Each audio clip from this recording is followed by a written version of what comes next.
folks, I know there's a history here. I'd like to get this hearing in today. You know, everybody needs to just focus on the relevant facts, okay? I know there's a history here.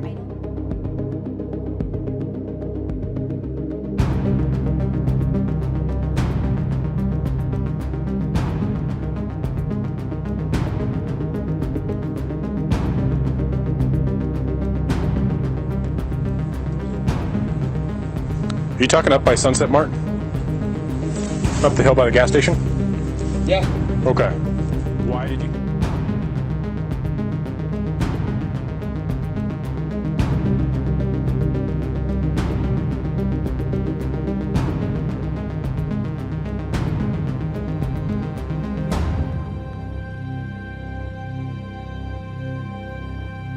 All right, who's responsible here? What's that? Who's responsible here? Whose house is this?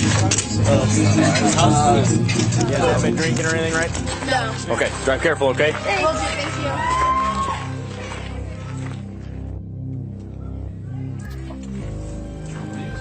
This is when the other group had the runaway. Oh, really? You just ditched it? Awesome. Yeah, those ones kept walking in the car and the other one. It's truly for the win.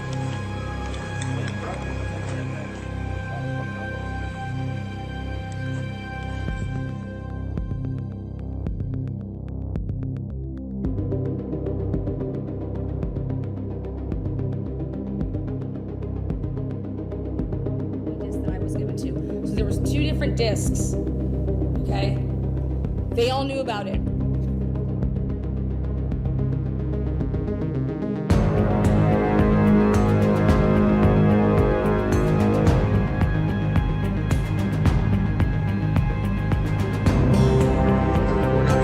We're not here to talk about the alcohol stuff, okay? Okay, yeah. But this is the second noise complaint we've had here tonight within 2 hours. How are you? Good, how are you? Good. Is this your place? Yeah. Perfect. You know why we're here? And I see noise. Noise, yeah. Yeah. Big speaker right there. Yeah. Nothing against having a party. Once neighbors start calling in, then we have an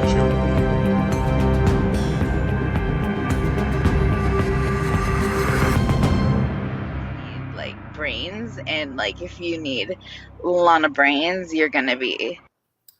What is up, guys? Welcome to the Transparency. How we doing?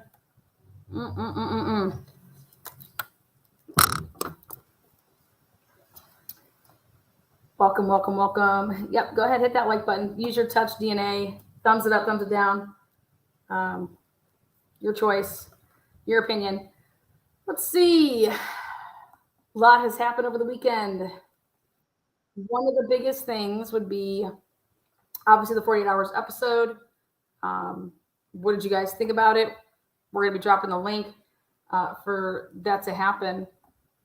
For you guys to tell me what you guys thought about the 48 Hours episode. Again, I want to thank the mods, the members, subscribers, all of you guys. Thank you for being here.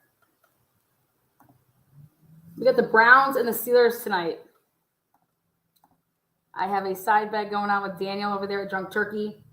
So he's a huge Steelers fan. I'm a huge Browns fan. So, all right. Whew. Some people say I didn't watch. I don't know. Some people say, what do we got here? Oh, look at all that. Look at that. Look at that. Go Browns. Not much more than the trailer. Don't you hate when that happens? When they give you the whole movie in the trailer? What are you thinking? Documents. Oh, let's see. Copy. Here we go. If you want to make yourself known, there is this link. Go ahead and slap it. Tell me what you guys think.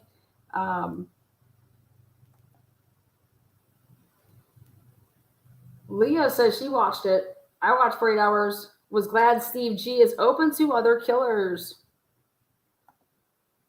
There you go. D.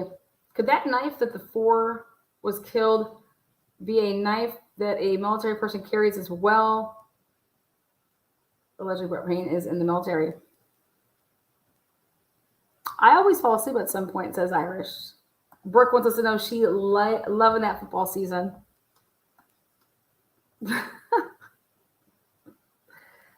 Oh, Lord.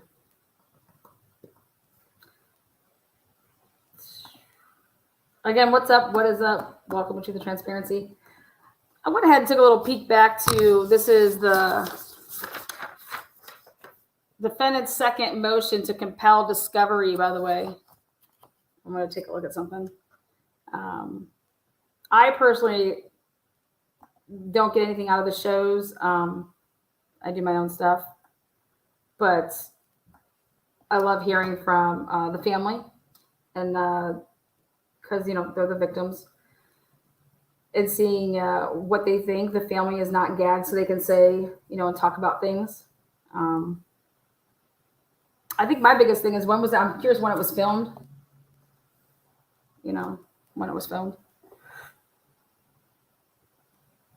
Have you heard? Monday Night Football is back on ABC. Here you go. There you go. Nice. I've heard. So I've heard. 48 Hours was better than Dateline as far as not adding non-factual facts. Yeah, from sources. Yes, they messed up on things such as a lady saying Dylan's a muscular guy, probably, yeah. An athletic guy.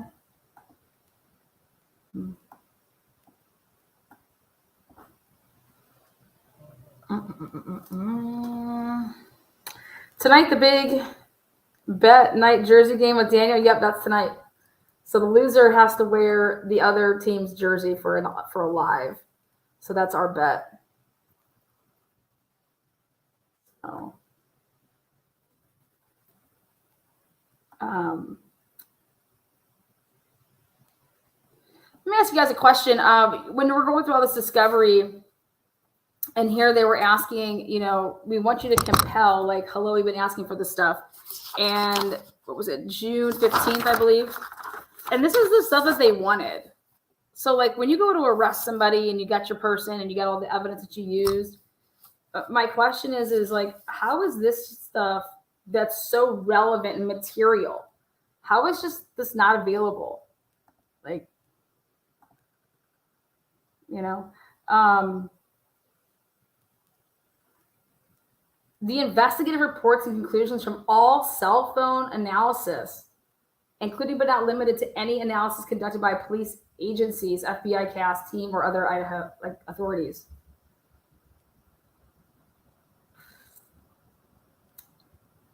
The state has responded by listing page numbers and audio video file names of the information and data provided to the defense in discovery.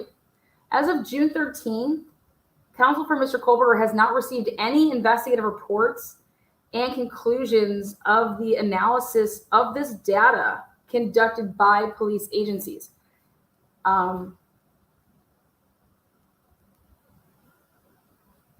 All footage provided to forensic examiners with FBI used to identify the make and model of vehicle. What do you guys think about the whole point that, you know, do the Gonzalez's believe that the killer was there the night before? Is that what you guys took from it?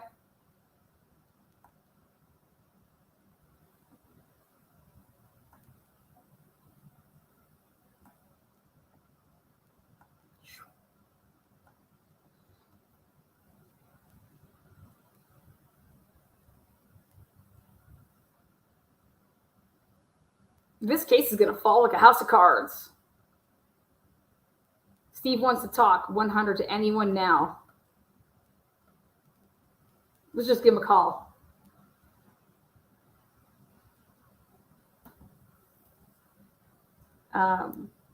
Again, what is up, Boston? No, just some other time. Just at some other point. So again, listening to the 48 Hours episode, Are you guys under the impression that the killer went into the house the night before?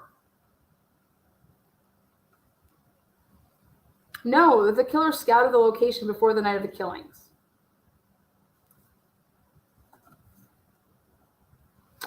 Then we have, that's 100 what he said. I'm curious how, I like to hear how you guys portray things.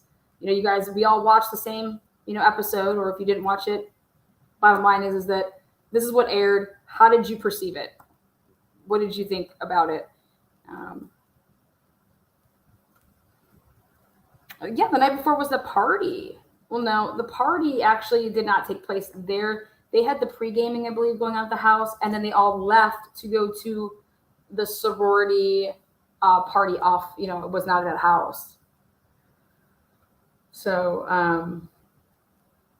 I think there's some things that Steve was saying that you can really, drive home that how do I want to say it?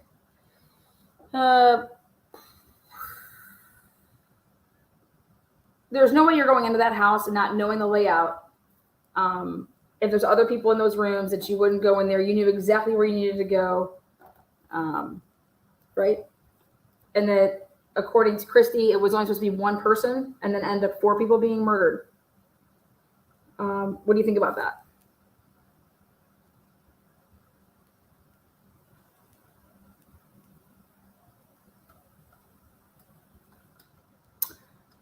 I did not watch the 48-hour special. All right, let's do this.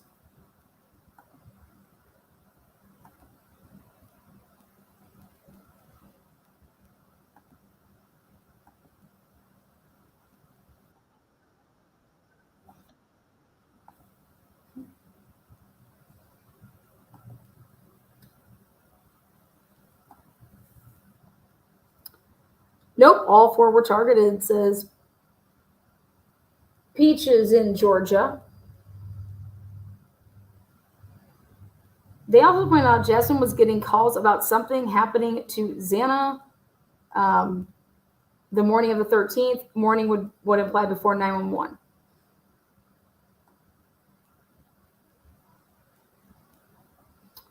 Steve heard about kill kits, so he added it. It's so difficult to form an educated opinion on whether it was targeted at one person with the 2 remaining survivors.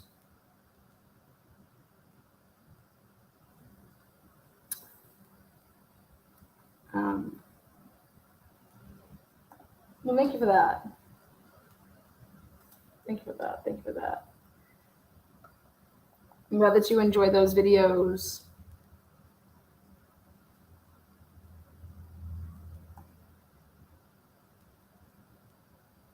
I felt sorry for her mom.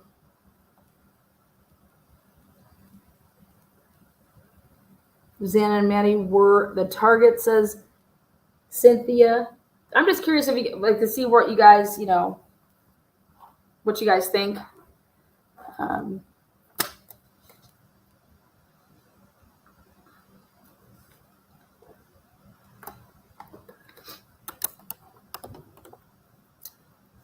Why do you guys think there's a gag order on this case? Why do we think there's a gag order?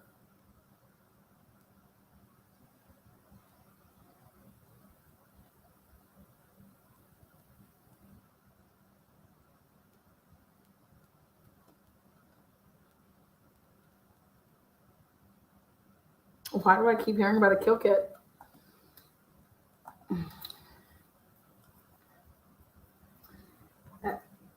I don't know why we just don't keep hearing about the evidence. The evidence. What's the evidence say? Where's the evidence? Where's some physical evidence? What evidence is physical versus, circumstantial? What do we got here? What's our physical evidence?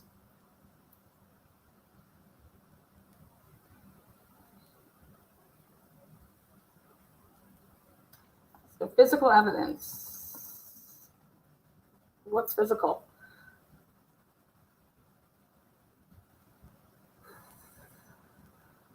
I learned more from you than the 3-hour interview. I'm just curious of what we got that's physical. And I think the piece that we're all going to probably agree on is, well, the physical aspect of it is going to be that there was a sheath there and there was DNA on the sheath, right? Okay.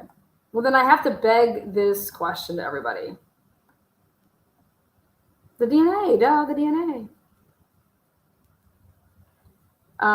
So if that's the case, and it's so important and so vital, okay, then I got one question for you guys. How were the other two unknown male DNAs inside the house not as important?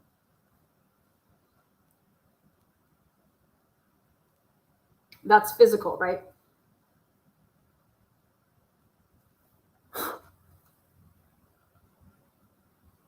No, there you go, Brooke. There you go.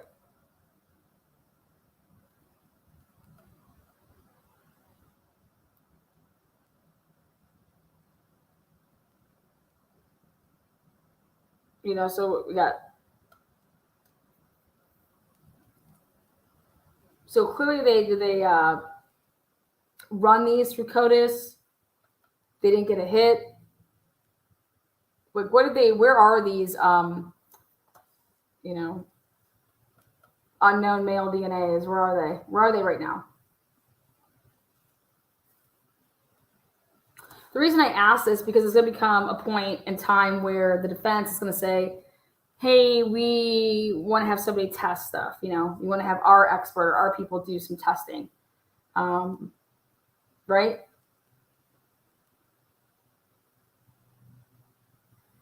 For example, if you were to go to sleep at night and you had the same clothes on that you went out in the night before, Maddie and Kaylee came into contact with a lot of people. What would there be? There's no DNA on their clothes from, like, I don't know, hugging people or, you know, accidentally someone spit when they were talking.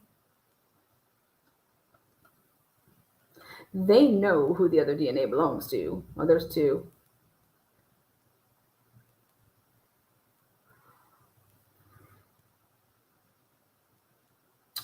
But if you're doing this case from scratch and you get the DNA and you're swabbing everywhere to get this DNA, and we're getting all these kids to turn over their DNA, we're getting these kids to turn over their phones, we're downloading them, we're doing all this stuff. Okay, we come to the point that, okay, we have two male unknowns plus the sheath unknown. So right now we have 3 unknown male DNA inside the home.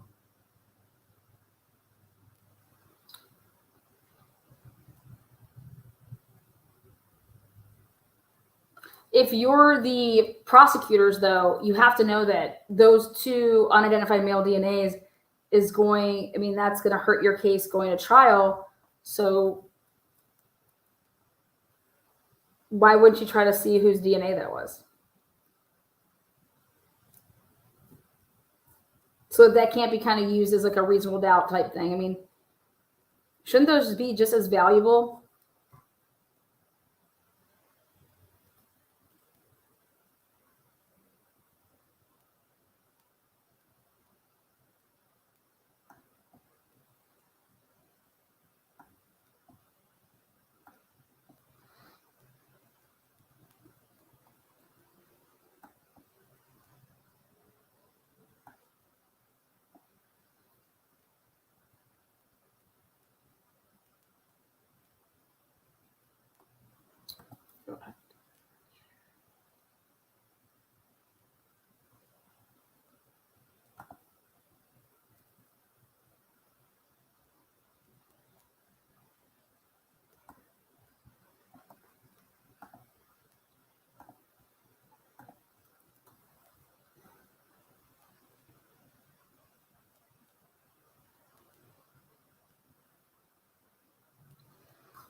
Whoops.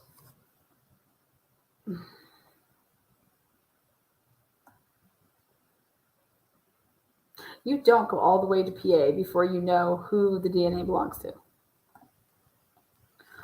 Well, I have a question. I want to pull back up. Well, here, how do I want to say this? Let's see the best way to do this. All right. So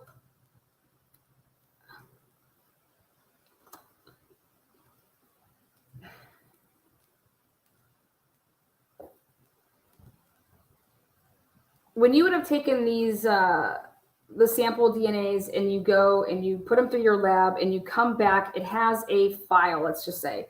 Like, this is sample 1 that you gave us, sample 2, sample 3, sample 4, and so on and so forth.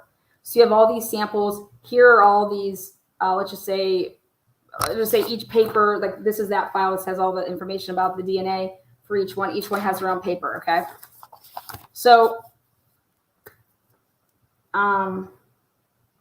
then you get all these people to submit their DNA so that we can exclude people like, okay, hey, that's that person, that belongs to that person, that belongs to that person, and so on and so forth. And then we ask them, okay, were you at that party? Okay, we find out they're at that party. Awesome, great. So then we come across and we get to the point of we have the DNA in the sheath, and then out of, let's just say 100 other samples in there, we have 2 that we are not able to, with anybody that came forward to say, okay, we're not able to match this. All right. So we say, okay, let's go, and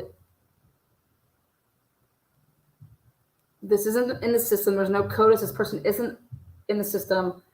What's our next play? Okay, we're going to go ahead and start talking to private labs that do, we're going to go talk to somebody that does the genealogy stuff. Okay, and let's see in here and how we want to go about this. Okay, because this is going to be the number one question for me.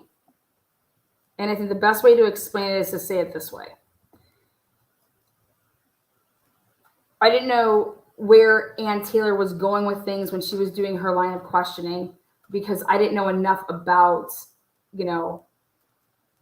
IgG. Nobody does, because it is just so new, 2018 is kind of when it started popping off, and, all like whatever.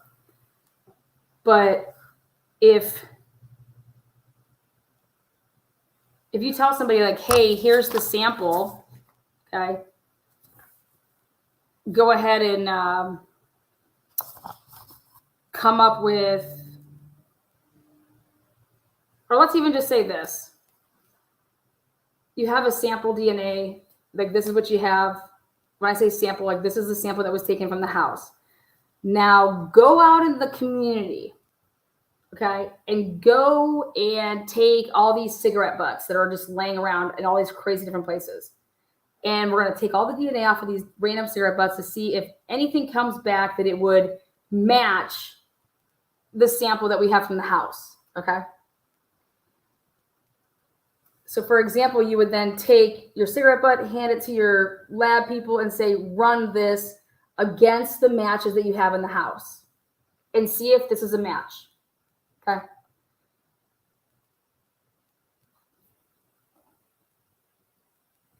The phone call, first of all, that would take, however long that it would take.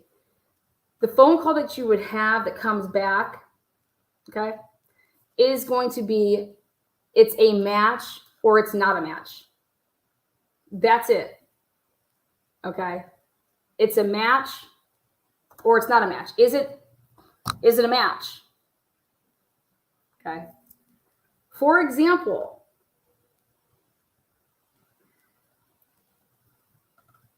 you don't call up, hey Sue, did you run my sample? Yeah, girl, it's not a match. I thought I emailed you and said it wasn't a match. Okay, it's not a match. Okay, great, thank you. That's what happens. You take the DNA of that person and you're comparing it to what? The DNA that you have, right? And the lab says to you, hey, guess what? It's a match. Or they say, hey, it's not a match. These labs don't run paternity tests.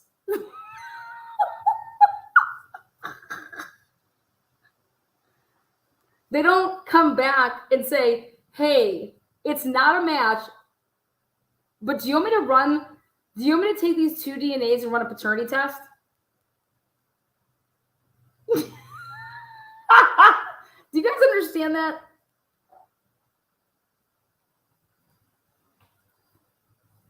That's not what happens. You don't have a lab, okay, where you're submitting DNA and they have these, here, this is what we have. Now we have all these samples that we went out and collected.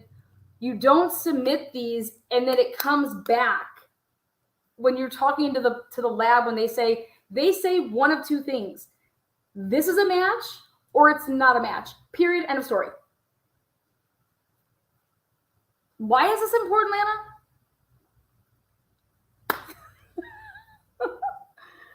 Because I had to watch it over and over and over and over and over in my head when everyone's saying that how this whole thing went down.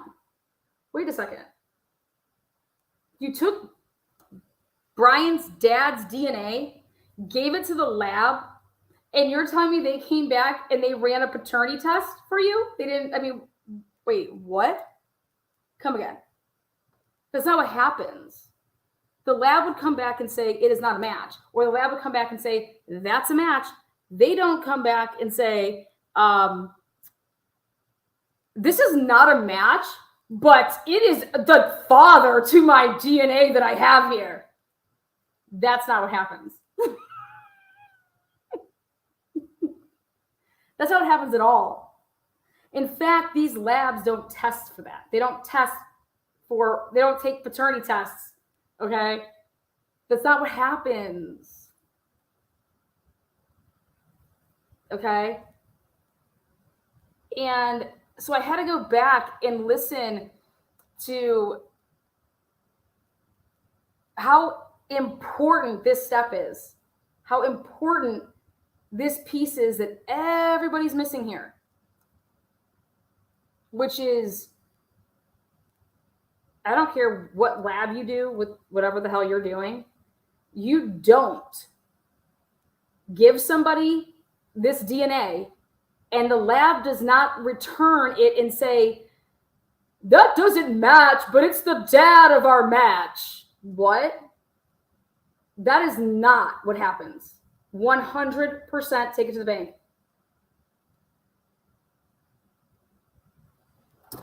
Think about that. This is what would have happened.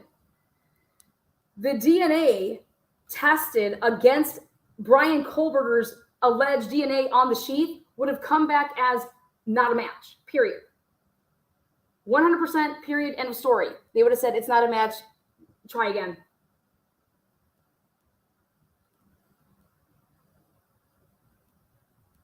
So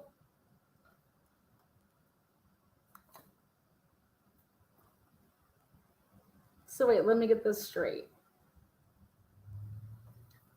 Whose idea was it to go and then get a separate paternity test? And where is this paternity test between these DNAs? Where is the DNA? Where's the paternity test? Where is the paternity test?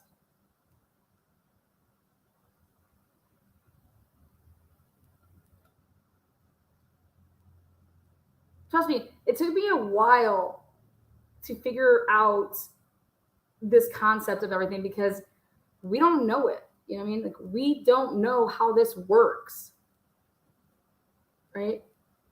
Your lab that you have, that you went to this private lab. Well, this private lab, okay, you provided it with, here, this is what we collected from the crime scene, all right? So you have them labeled however you have them labeled, right? And then you're going out and you're able to, we want to uncover whose DNA this is. Okay, so what do? You get DNA, however the hell you get it, and then they run it through the lab, and then you're comparing the results to what you have. Well, those results when you would have run Brian Koberger's dad's DNA, it would have come back as not a match. The DNA doesn't match. So when did they run a paternity test? And why did they run a paternity test? Did you run a paternity test for any other? I mean, how? So when you hear somebody say, "Oh, we were there at the lab," and when you hear Ashley Banfield, or you hear anybody saying it came back as whatever they were saying, it's octillions of a this and 5.37 octillions of a, that it is the father, that DNA is the father of the DNA that's there. You don't have to run a paternity test. The labs that are these private labs, if you're using IgG out of 23andMe or wherever you're going to do this, okay, they don't run paternity tests. That's not what happens.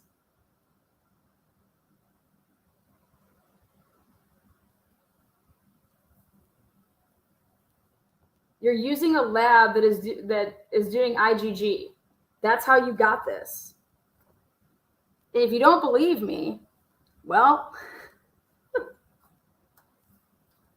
who better to explain this than, I don't know, Gabby Vargas? That's what I would say. Like, Gabby Vargas, please explain to me that when you were training people and when you got trained, you guys were doing paternity tests?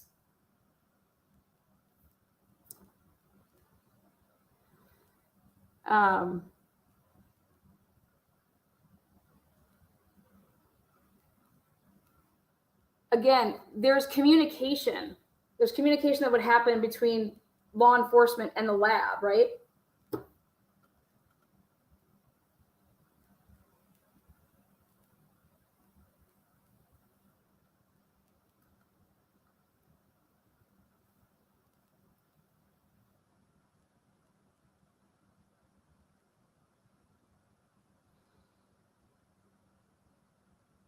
I'm a genealogist and I know how that would work.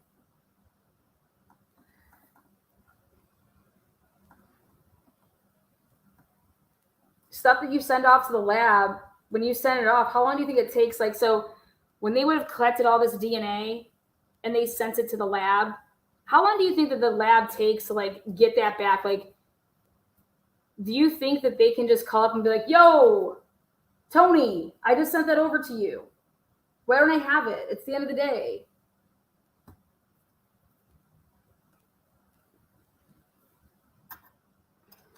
Remember, Willis says, this not like television. It's not how it works. We have to send stuff out. We got to do this. We got to do that. Like, how quickly did it take them to arrest Brian Koberger? 7 weeks. 7 weeks he was arrested, right? 7 weeks.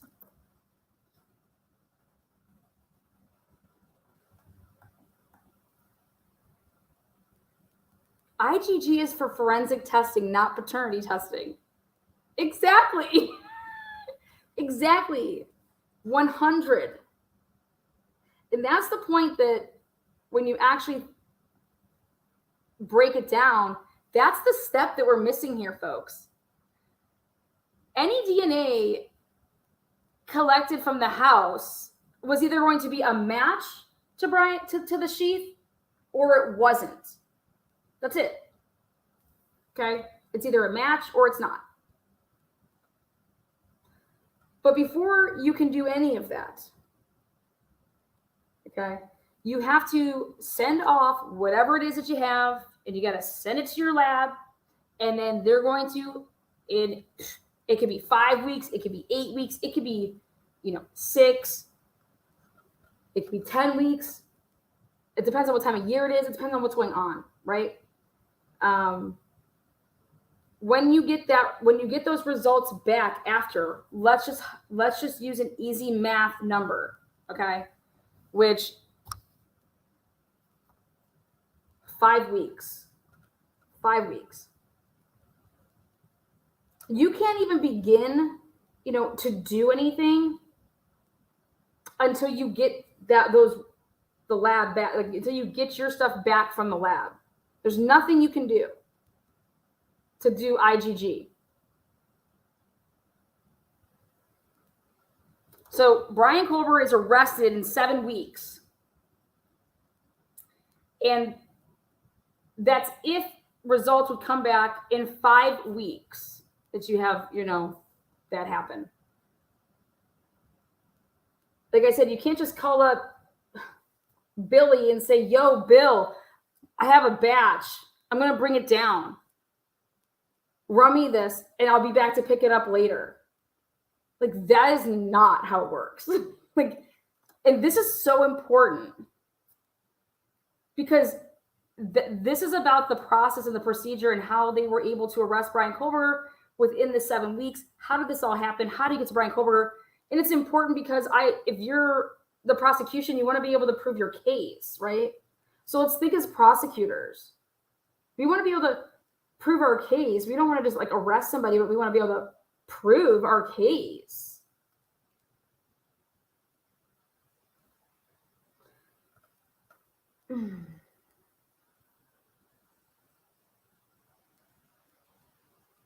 Yo, I have a batch. That's not how that works. You have no idea when a batch fills up and then how it's sent. Then what lab did you use? What lab are you sending this to? Where are you sending this to? What lab? Who are you reaching out to say, hey, Ortham, or hey, Mr. 1-800 Lab?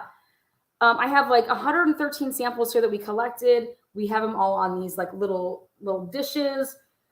We need to get them down to your lab. We want you to run for DNA so we can get a profile workup, all this stuff, right? How long does you think that's how does this work? Where I need to do what's the process here? What lab? There's communication that has to have happened here. Emailing back and forth. Okay. So where's the communication to even start the process of that? Okay, we reached out to Lab A. Where's the email? Then Lab A reaches back out to you to say, hey, we finally have everything labeled and properly done so that, we can give you these results back. And it happens to be 5, 6, 7 weeks later. Because we're running how many? You think that they just took the sheath, put it in a bag, and said, run this? Tell me what you get back on that. If they did, problems. No, you're at the house, right? You got the forensic team there. You're processing a scene, right?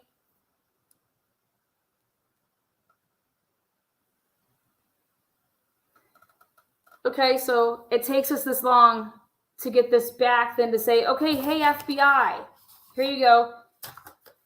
Here's these unaccounted for DNAs. Here's the file on them. There's the 2 that are outside of the bedroom, or they're maybe even in the bedroom, who knows. Here's the one that's the sheath. Here's the one. Those are the DNAs for the other one. So you got 3 unknowns inside the house. Here they are.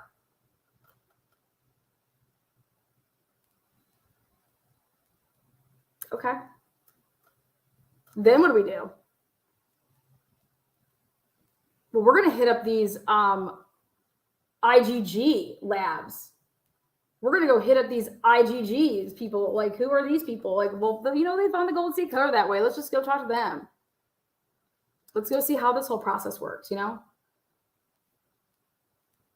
Ann Taylor said they won't even cough up who the 2 private labs are that they work with. And when they're talking about the labs, guys, they're talking about the 23andMe's. They're talking about what did you do? Who did you go through? What are the dates? When you got it back? When did you start working?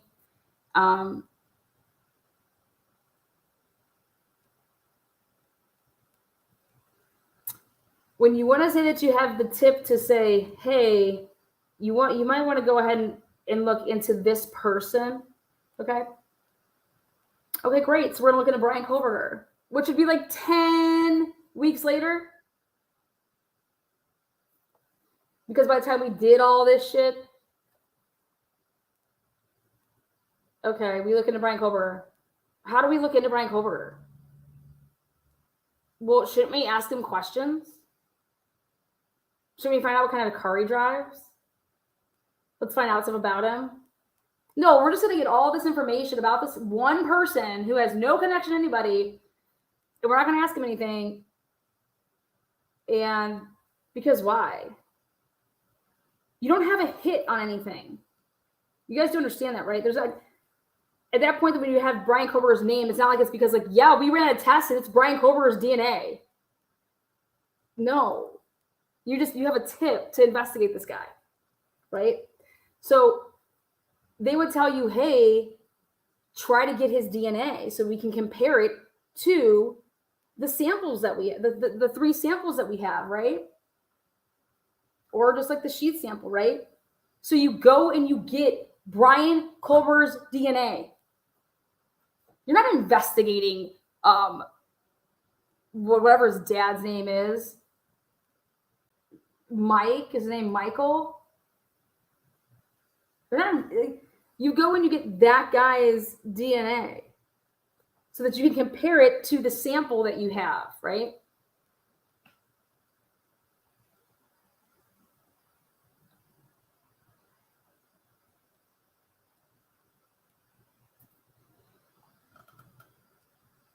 How many samples went through there, do you think? How many samples were, you know, hey, we obtained this guy's DNA, like, he's just acting really weird, and, like, I don't know, like, here, just maybe it's him. But when you go and you get Brian Kober's dad's DNA and you run it through the lab, it's going to come back as not a match, period. Period. Like, just like, period. That's all it says, is it's just not a match. Then you would have to do what?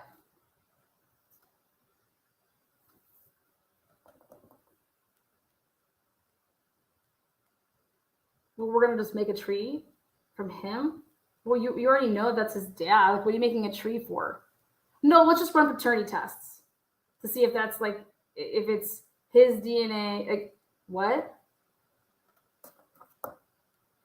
So what you would be looking at is when Payne would be looking at, here's the sheath DNA, okay? Here, we ran Brian Kober's dad's DNA, and it came back not a match. It's not his DNA. Well, go ahead and take this down to, I don't know where, and run paternity test. Wait, what? When you guys got Jack Decor's DNA, did you go and attempt to get their parents' DNA? I mean, I'm curious on how you guys went about everything. But where was the step that you went and got the paternity test?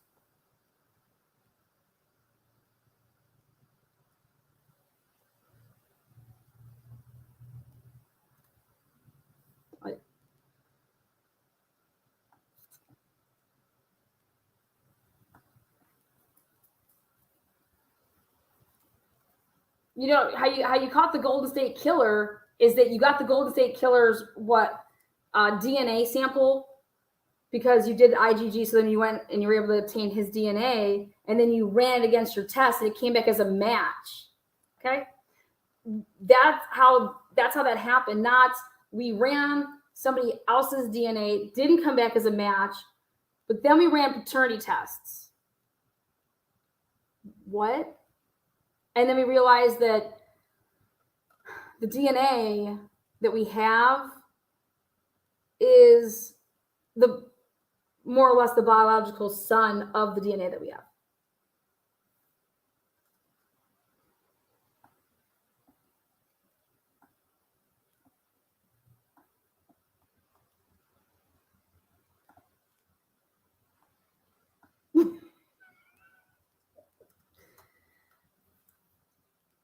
The point being is that you would have had to get on the phone because the lab results come back and they just tell you that it's not a match. That's all you get from the lab results is this is not a match.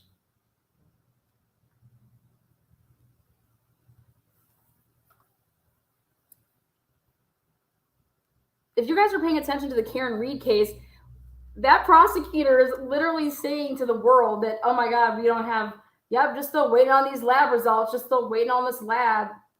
That was in 2021. Just still waiting on this lab,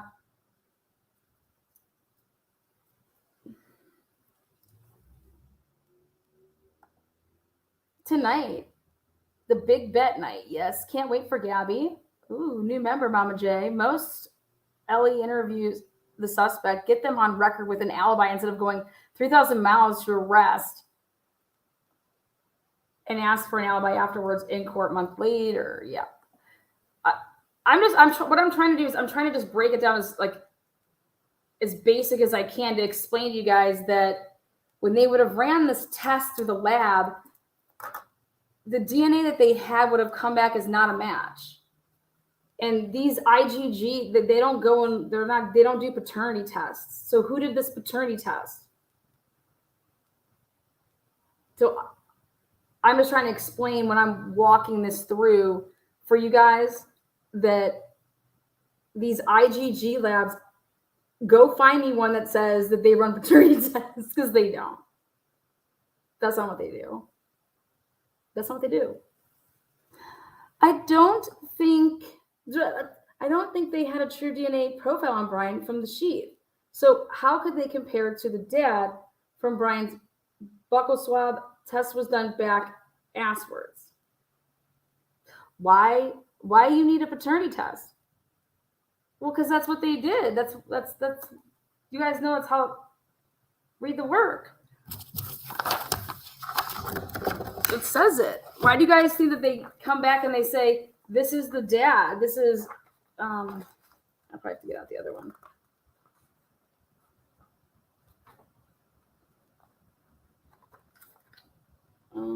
Let's see. Oh, this. Okay, here.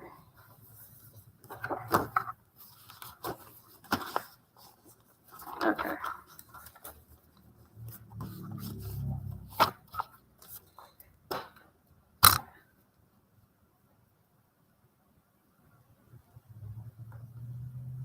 I'm just saying, this is not how you do anything. This is not how anything is done. On December 27th, Pennsylvania agents recovered the trash from the Kohlberger family residence located in Albright, Pennsylvania. That evidence was sent to the Idaho State Lab for testing. On December 28th, 2022, the Idaho State Lab reported that a DNA profile obtained from the trash and the DNA profile obtained from the sheath identified a male as not being excluded as the biological father. What do you think that means? Like, they had to run a paternity test. That's what they ran. What they're basically saying is that this is not a match. What would come back from the lab when you're running that is it's not a match, period. That's all that it does is period. This and this, they don't match. But this is how they word it. Your lab came back as not a match.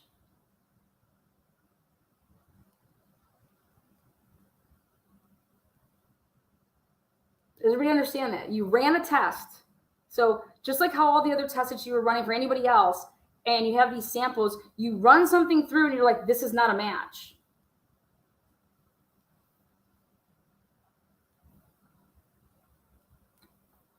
Then somebody would have had to say, well, fuck, we know it's not a match. Well, how do you know it's not a match? Because you're trying to just take it trash out of the trash. You don't know whose DNA it is, right? Okay, so yeah, run these samples. This is from that house. Run them. You think that it comes back in like a day? The fuck are you talking about?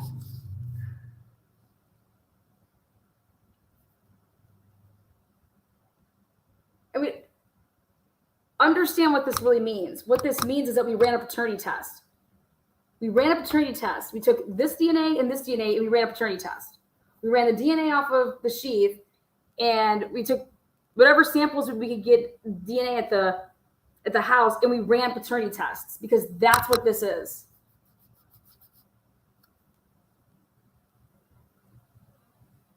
There is no test that comes back that you would get and it says, hey, this isn't a match, but guess what? It's the dad. That's not how that happens. If you understand that all that comes back is you're going to get an email that says, not a match. Hey, Bobby, it's been like 6 weeks. Did you run? Do I have a match? What's up? No, it's not a match. The DNAs that you got from me from Pennsylvania, they aren't a match? No, it does not match your... Okay. So you never matched Brian Kohlberger's DNA to the sample DNA that you had in the house? No. We did not match those two DNAs until after we arrested him, right? This all goes to how you were able to obtain the arrest of Brian Kohlberger.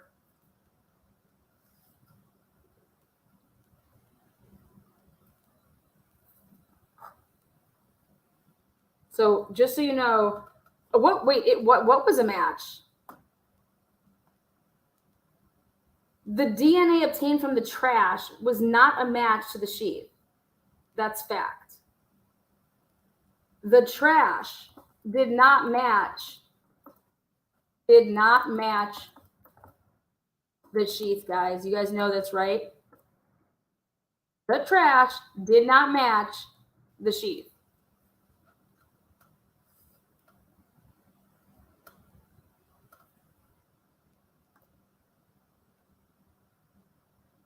You guys understand that? Okay. So all I'm trying to explain here is to say that when you're sending off the samples to the lab reports back and they say this is not a match. That's it. That's it. Then you would have to say to yourself, okay, I want to run a paternity test. On these, I want to run a paternity test. That's what this verbiage means.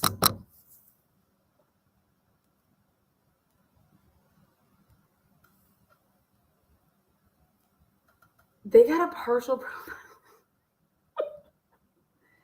You guys, I'm giving you the facts.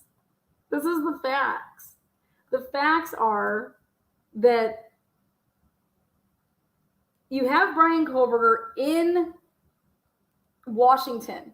You have access to his house, his apartment, that you were able to obtain a search warrant with without the DNA to have anything to do with this shit in PA.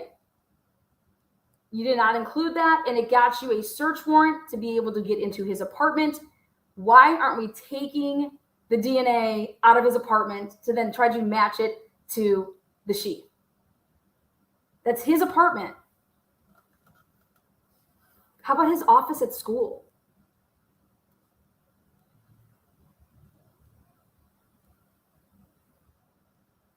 Donna's like, can we move on? I totally get what you're saying. Well, this is just a really important part of it because you guys want to talk about why they motioned to dismiss everything. Well, I wanted to know more about these whole testings, and when you're running a test, like anything that has to do with IgG, that's not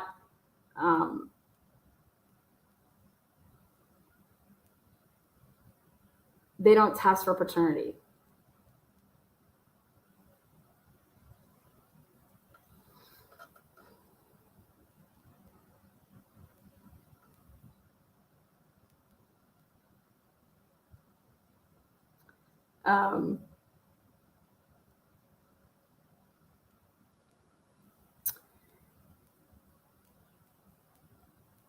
I just want to know, is us thinking about from a standpoint of if you're a prosecutor, can I have a link? Right? Yeah, it's a Latina. You sure can, girl. I'm saying in terms of like from a prosecutor, you want the strongest case possible, right? I don't know how this is the strongest case possible.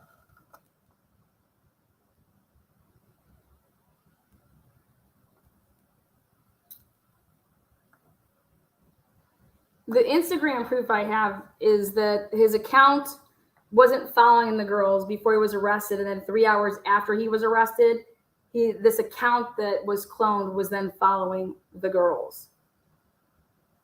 And so what it proves is that he couldn't have started following anybody when he was arrested, doesn't have his phone. And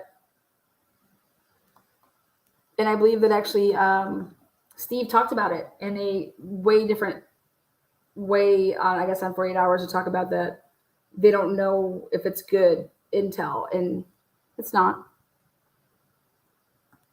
And so I'm glad that he spoke on that. The link should have been dropped.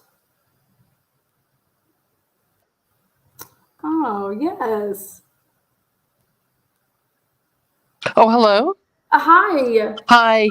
I don't know. I can't figure out why sometimes my work icon comes up and sometimes my tree of life comes up, but I'm one and the same person. Okay. Now listen to me. I may need what I always call with the medical students, the goo gaga approach to your explanation, because I am not understanding this. Now, may I please just read what you've said here, the highlight? I want to read it aloud. Okay, I'll tell you how I know that Miss Basile said she already wants to move on, but I can't move on until I understand why I'm not understanding it. Okay. I love you, girl. Let's do it. Okay, so I wish there was a way to magnify because I can't see. Oh, I can read it. You want me to read it for you?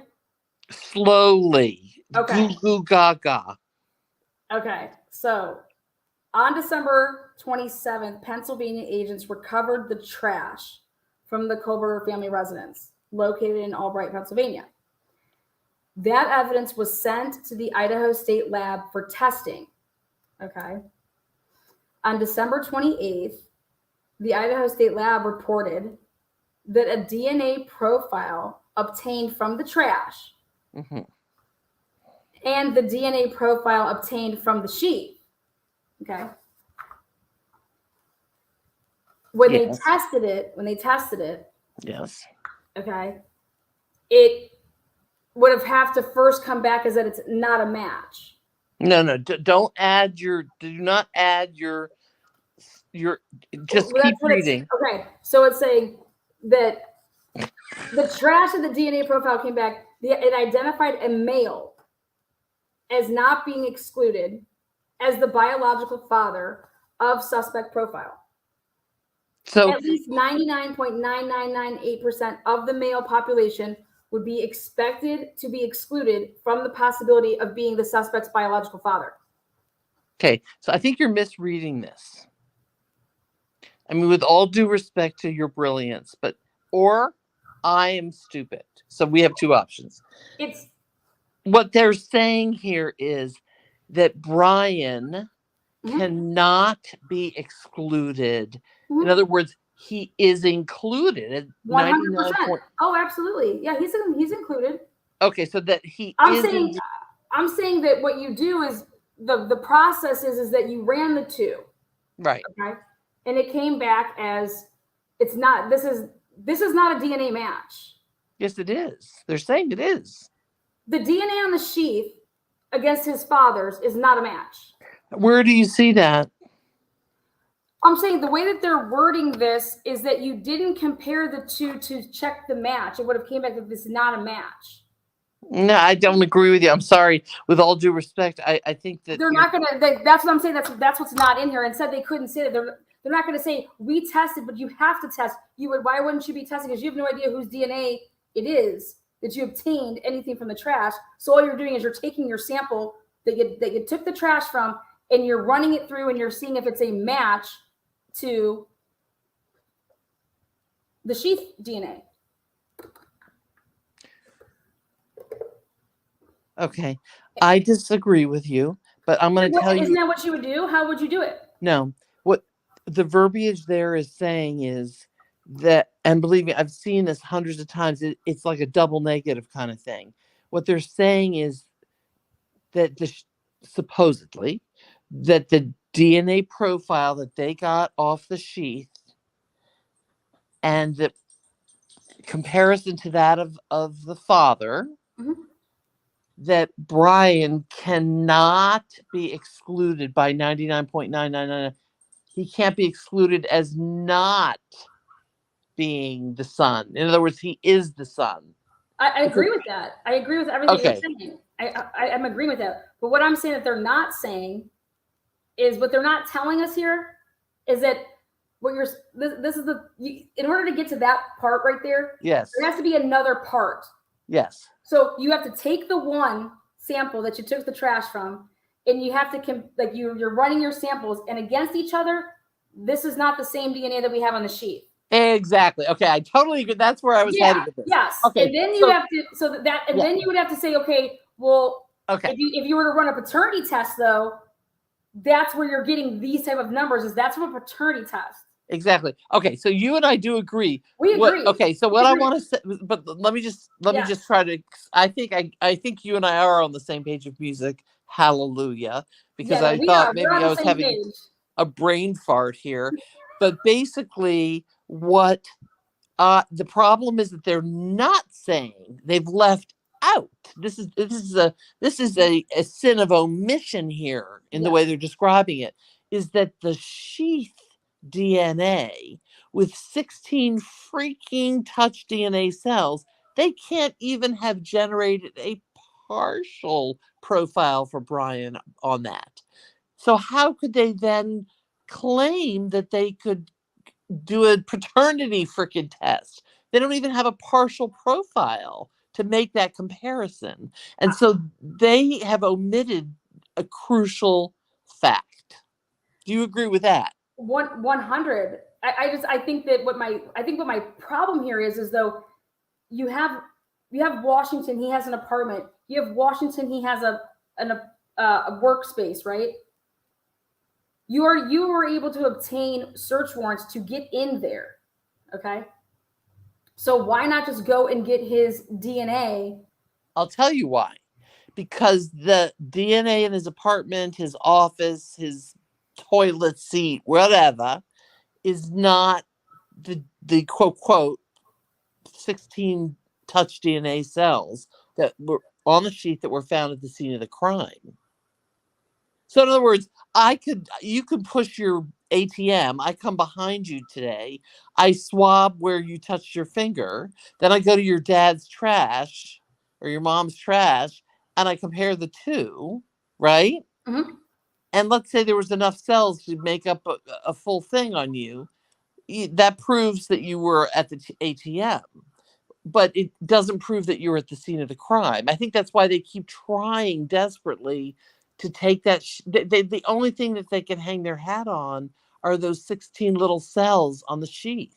But it is not adequate to even have created even a partial profile. So the whole test here is erroneous. It's false. It's flawed. That's the word. The test they ran is totally flawed. So for them to then jump to the conclusion that he cannot be excluded as the son is bullshit. I think we're saying the same thing. Oh, we're 100% saying the same thing. Okay. And I think it goes to me just to show that like there was so many other ways to go about this. Why are you doing this? Because the sheath is at the scene of the crime, and they've got to prove that he was at the scene of the crime. I think that's why. But the bottom line is, but they're basically, their point is that we were not able to obtain his DNA at any point in time, just so that we can run his own DNA against the sheath. You know what I'm trying to say? They can't do a partial, like from what that Gabriella Vargas said. You know, if you do the math, from what I could get, with those little 16 cells, they couldn't even create a partial DNA profile for Brian. And they would need at least 400, 500 cells, which they didn't have, to do a partial, not even a full profile on him. And even a partial DNA takes weeks, if not months, to do, for God's sakes. So they must be freaking magicians if they think they can sweep up 16 cells, create a partial DNA, which is virtually mathematically impossible, and do it in 2 weeks or whatever. You see, the whole thing's a farce. Well, so this is all about procedure, which is perfect. Exactly what we're saying. So it's like you arrested this guy in 7 weeks. So remember the question of the defense is, what came first? Did the tip Brian Kohlberger come first, or were you already looking for the white Hyundai Elantra? Like, what came first, right? And then how you went about like your investigation. So like, and it would all come based on these dates. Like if you're calling a lab and you're emailing a lab, and there's going to be dates on these emails to like be pushing stuff through, and when you would get it back and things like that. But it's, in order for you to even start working an IgG, to even start doing that, you need to have the lab work back so that they have like, you know, your DNA profile that you're going to start doing your shiz with. And that's where it was like, how long does that take to even get that? Well, it takes a long time, but the bottom line is, based on what they've presented us on the sheath, the number of cells, there's no way they could have ever even done a partial. So the whole thing, you're arresting him before you even get started on that. Correcto. And the bottom line is, the whole thing is I hate to be unprofessional, but I'm going to say it's a fucking shit show. Mm-hmm. And I'm going to be honest, when I use the F-bomb, my patients usually, I use it judiciously. They literally open their mouth and drop their teeth, and they're like, oh my God, she said that? I'm like, yeah, I did. So it is. This whole thing is a farce. I'm not kidding you, man. So I'm glad that we were able to clarify. Oh yeah, I'm right with you. That you and I are on the same page of music. You're not even able to start working on your, you know, whatever lab you went to start doing this. You know, when you reach out to a genealogist to start, hey, like, who's going to work on this and work up this tree, to work up this? They can't. Well, no, they could have once they had everything back. Then you go and you reach out to one of like these, you know, these labs that people are starting. Like, you know, Gabby had her own thing. She was working with a different company, and when she found the killer for the Michigan case, you can make sequences and create. You can fabricate based on a few cells. Is that what you're saying? Yeah, that's how you're working up to like you can get like a tip. But it's so extensive. I think it took her 9 months or something. This is not, you know, this is not. Well, it took 9 months to arrest the person, the guy after she gave the tip, you know, of that. Then they had to like, the people grabbed the wrong cigarette butt. I mean, all of that stuff. But the whole point of the matter is that you arrested Brian Kohlberger within 7 weeks, and I'm over here trying to explain to everybody to say, hold up, guys. When was that tip put in of the name Brian Kohlberger? Because was it before the lab results were back? Before that anybody could even work on anything? Like, when were the lab results back that you had these profiles for these 3 unknown male DNAs? When did they get that? I want the date of that. I want the date of when the lab came back and said, here you go. We have 1. This is the sheath. We have 2, and we have 3. Okay, these are your unknowns. What's the date that it came back and said, here's your data for it? Okay, here's a little. What's the date that the lab came back with us?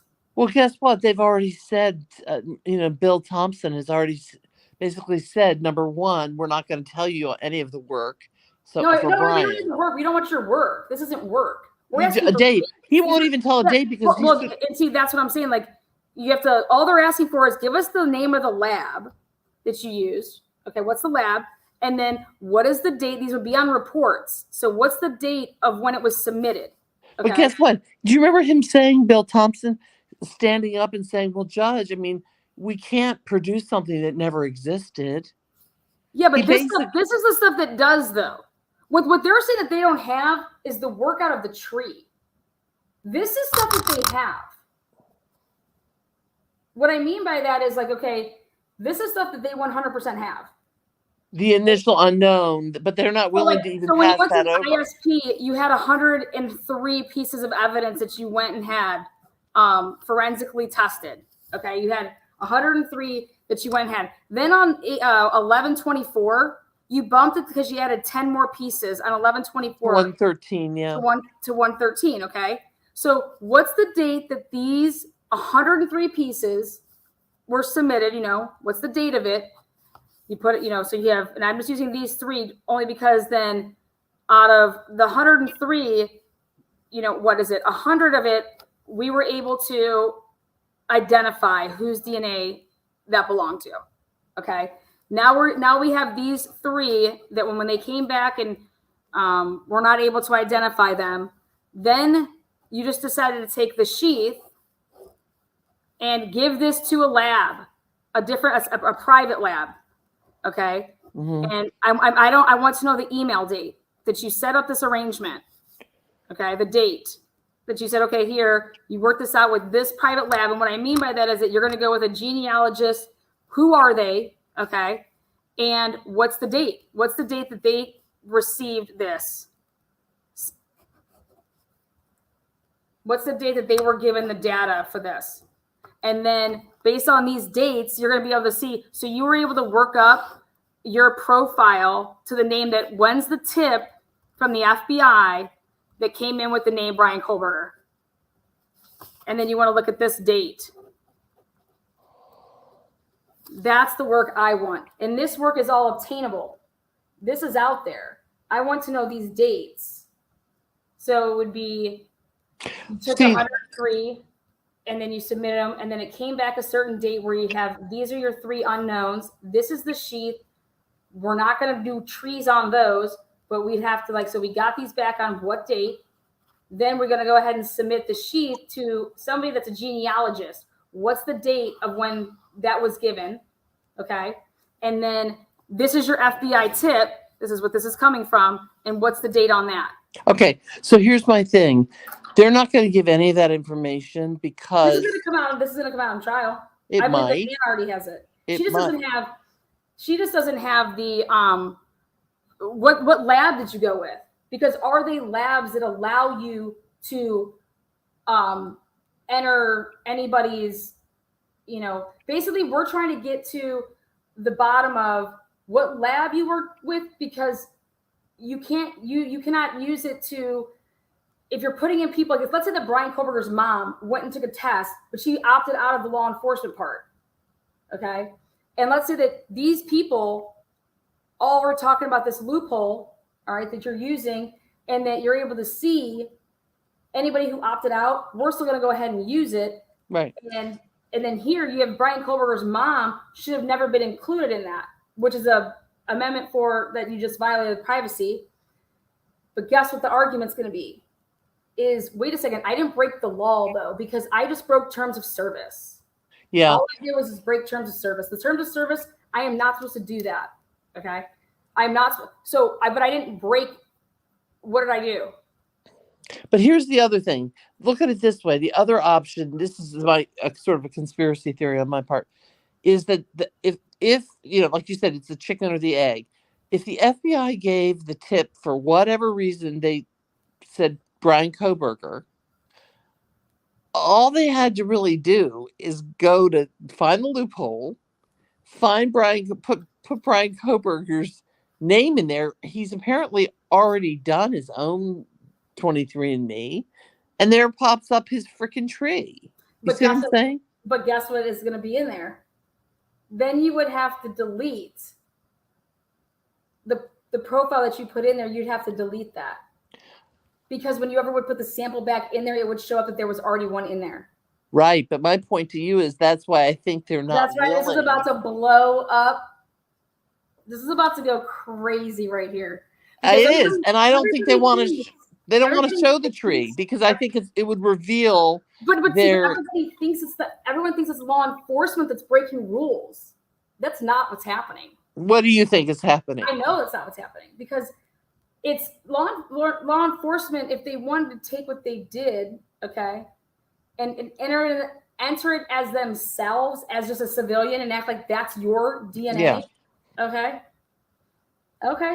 sounds good. That means that there is a sample then in the system right now of that somewhere. Number one. But number two is, that's not who's doing it. You need to read these articles. The people that are doing the loophole are the lab workers themselves. I guess I missed that piece. Working with the law enforcement agencies. Oh, okay. Yeah. And they are unethically working the loopholes. Yeah. And an article came out the day that Leah Larkin, Gabby Vargas. Who else testified that day? August 18th, the day that they went out and testified, was the same day that this article dropped. And we're going to talk about it.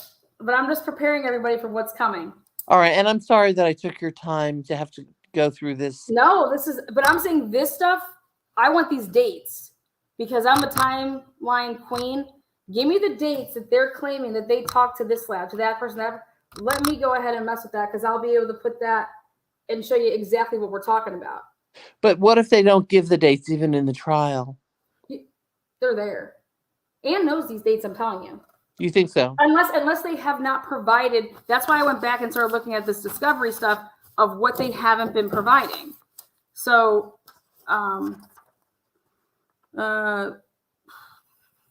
that's why when actually I pull the stuff on the IgG, they want to know what labs you're working with. Who was your genealogist? Who did this? Who's your genealogist that you worked with?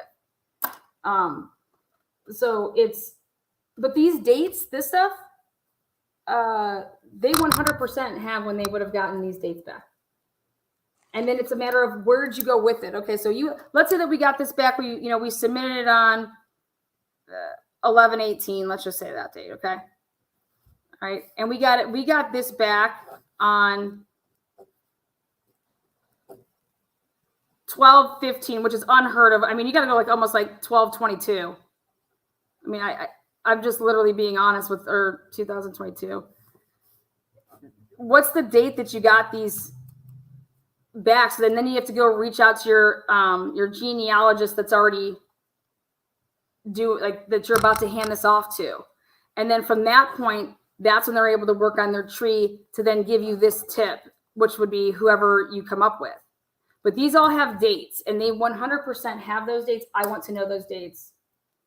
And you can't be in Pennsylvania and think that you're working a command chain to get the evidence that you took from Pennsylvania. How are you getting that to Idaho and then tested and then all this stuff back? This is absolutely not feasible. But my question is why are you rushing all of this? What's going on here? Well, we know why they're rushing it. They wanted it all done before the kids came back from Christmas break. But the whole thing is farcical. It is farcical, and it's really an insult to the American intelligence mind. So yeah, it's gross. I see, and I'm on board with everything that you said. Like there's how much DNA is there to pass around because it was cold cases that are sitting out there, and they're like, listen, we have one more chance with this before then we're working with exhausted. We've exhausted all of our DNA, and like rape kits and stuff like that for cold cases. You just can't be going around shelling out this DNA. Well, the other thing is that I mean, first of all, who knows if the chain of command from Pennsylvania all the way back to that lab in Idaho was actually, was it breached? And number two, it's just like freaking virtually impossible to do a DNA test in 24 hours and have it turn around. I mean, it's just not feasible, like you said. So I'm going back to chat now, and then I'm going to pick up my 92-year-old mother for another visit. Oh, see, take me with you. I'm going to go to the water. Let's do it. Well, I went to the water last week and it was beautiful, but now I'm back up in New England, and so she's coming up here for a week. But I thank you for having me come up. I thank you for. You're welcome up here anytime you want. Okay, you take care. Bye-bye. Bye-bye. Love her. God, I love her. See, I could drink wine with that woman all night and talk about it all.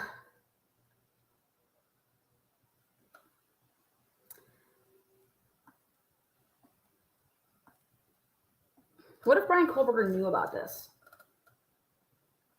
He studies crime, right?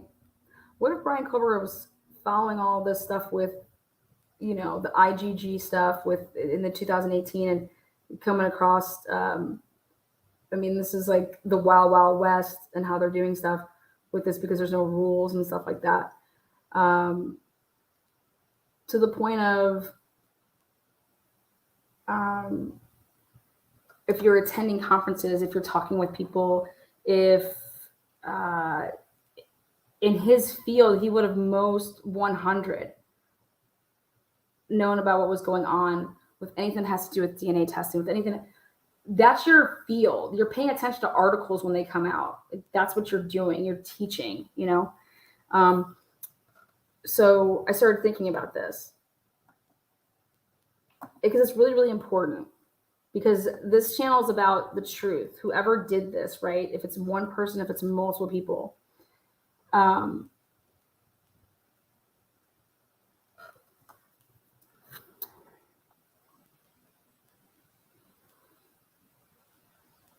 if he did this, but knew that people would go about stuff the wrong way, then you're going to sit here and tell me that he could walk because he knew that y'all are doing some fucked up shit. And there's nothing you're going to be able to do about it because this is all going to get tossed. Now that is what's some fucked up shit. Think about that. And if you're a prosecutor or you're an investigator and you're an FBI agent and you're sitting down with your team and you think this guy is so smart, and you would sit there and you'd be like, guys, like, we need to do everything, you know, by the book on who this person is, right? But I think that talk came a little too late. Meaning this: when did the name Brian Kohlberger surface? Truly, how did it surface? And somebody comes up and they say,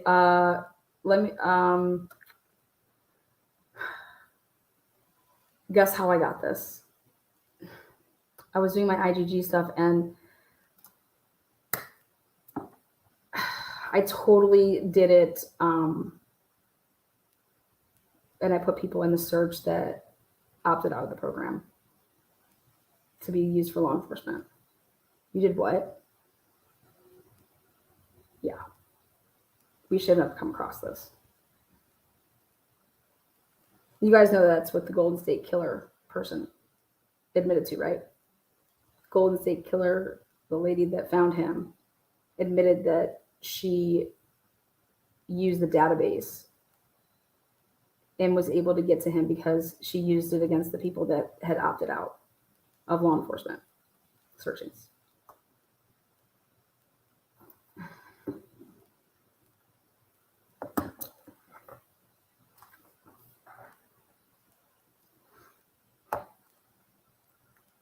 And then I said to myself, holy shit.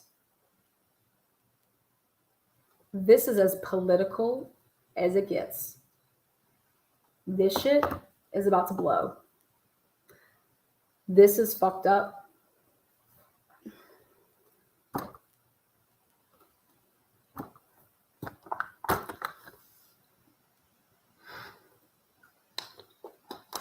Do you understand that on the same day that that hearing happened,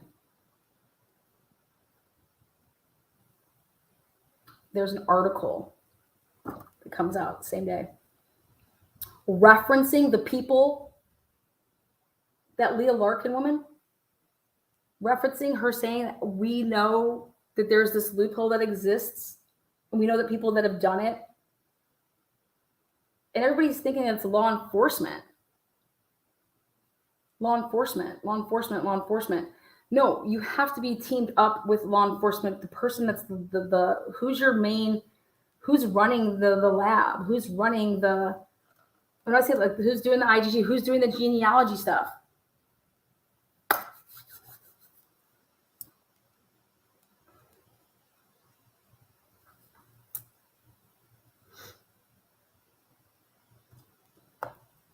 Yeah, who are you contracting with? Because I had to understand more of what they meant. Like when I was listening to what Howard Bloom was saying, and he's like, certain people won't work on certain things. Like and then I was listening to what Gabrielle Vargas was talking about with her interview. And I'm like, what is this? Like certain people won't do something. Like, what are you talking about? Well, if they don't think that they can solve it. I said, solve what? Like, what are we talking about here?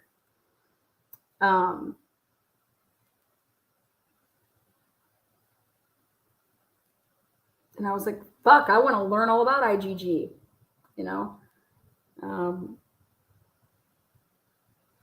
Who's funding these labs? Well, themselves. It's 501c3s. They're nonprofits.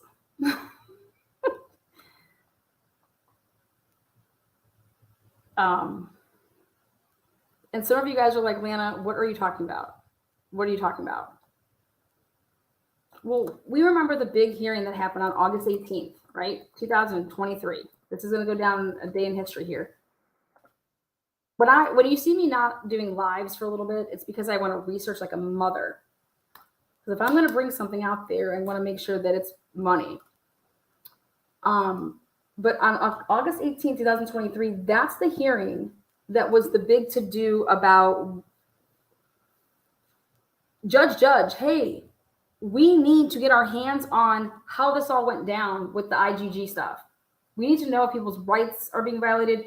We need to know if my client's rights are being violated. He's like, what are you talking about? What are you talking about? Acting like, you know. Well, if they did this IgG stuff, there's a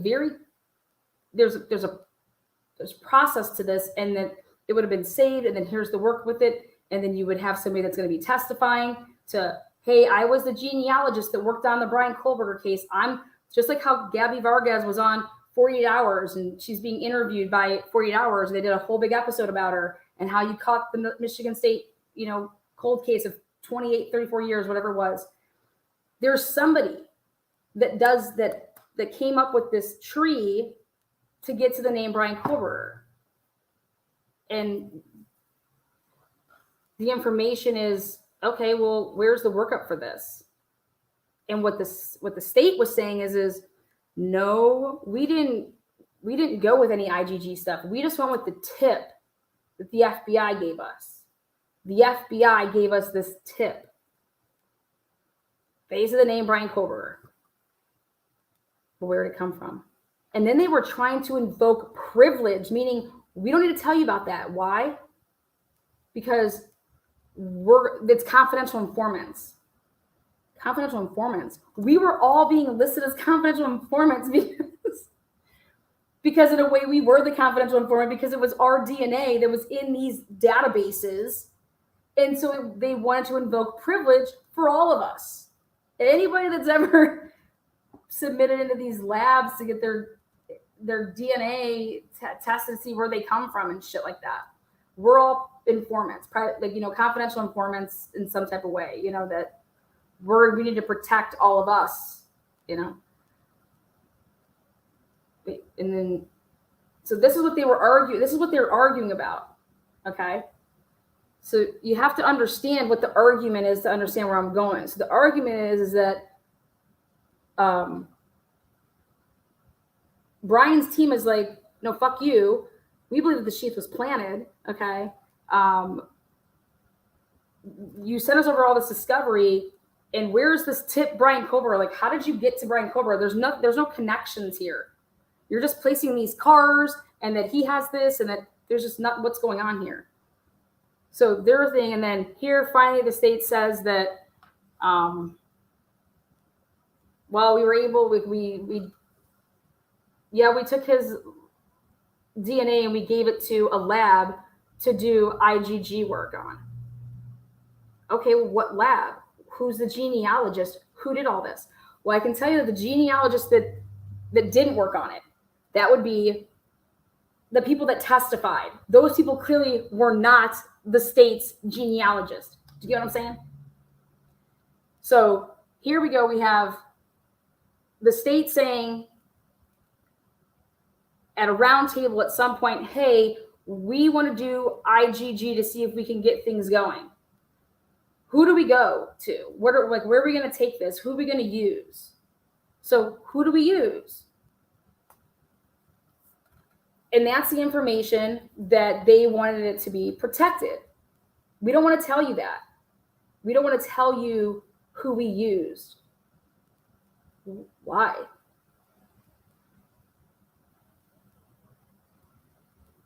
I was saying the same thing, like, and everyone's out there, just show your work, show your work. Just show your work. Not a big deal. Who cares, right? Until this fucking article came out. Have you guys ever heard of The Intercept?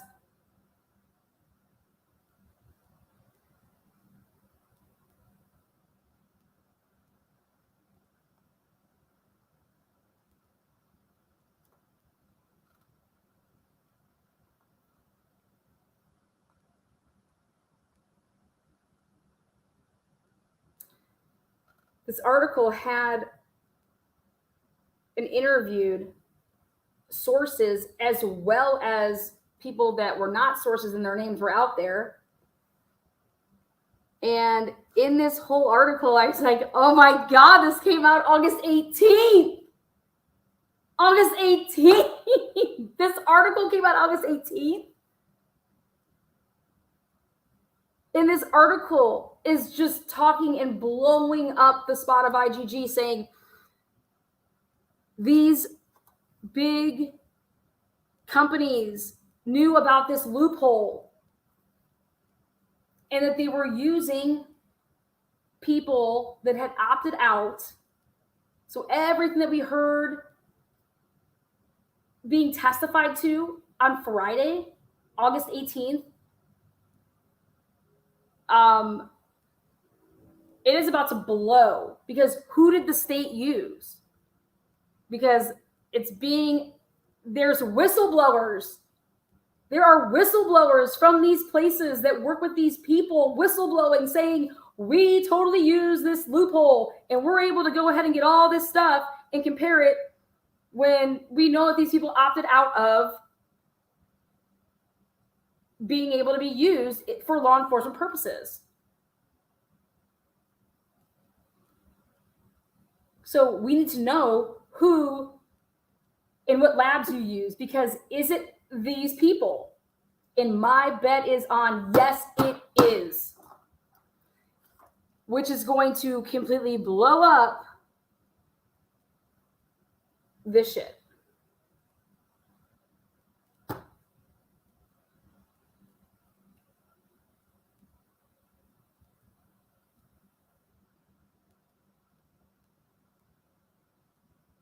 And you want to know what took people down this path?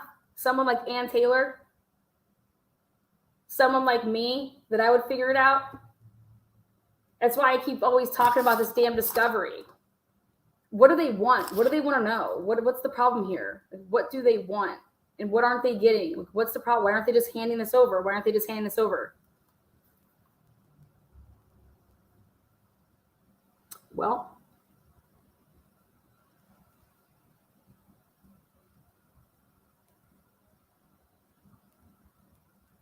this case is going down, if it wasn't already in history, it's going down in whoa history.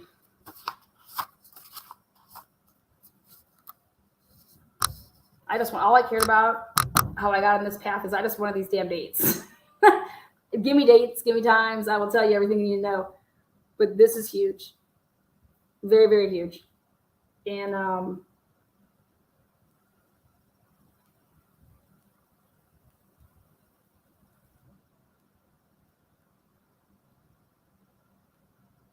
so is Judge going to let in the IGG? Me personally, I don't think it fucking matters. That's what I think.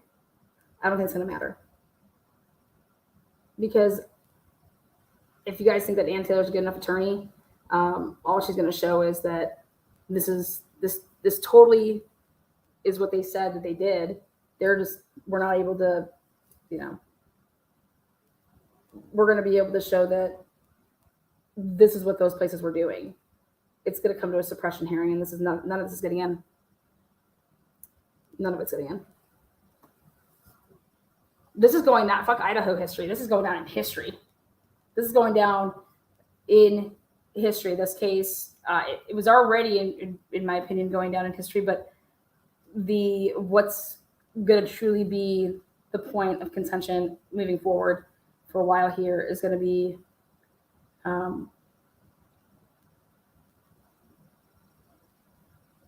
it's like almost like chipping human beings. Should everybody be chipped? Then we'll know who commits crimes and when they commit them, right?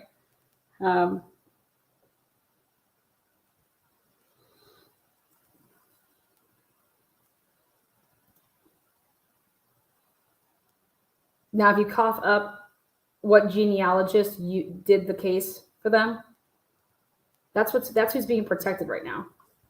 Ethical IgG investigators. But this is who gave it to me. Or this is the lab we use. Like, why did you already go through this type of an extreme measure? If you didn't know anything was wrong, you would just be like, yeah, this is the lab we use, this is what we get, this is what we get, this is what we get. Okay? Like, you would just be turning over everything, you'd be turning over stuff. So in my personal opinion, this is just me personally, is that you knew shit. And therefore you knew that we can't turn this over, because then we're going to, like, these people are going to be seen as probably not credible, or how they did it is unethically. They did it, you have to have,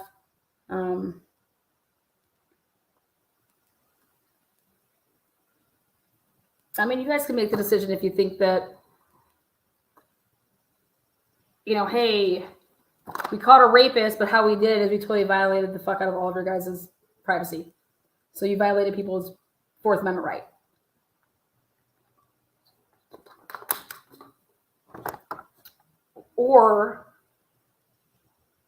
And that's to even say that it even is his, though, too. Like, there's just going to be so much coming up about it, and it's just going to go down.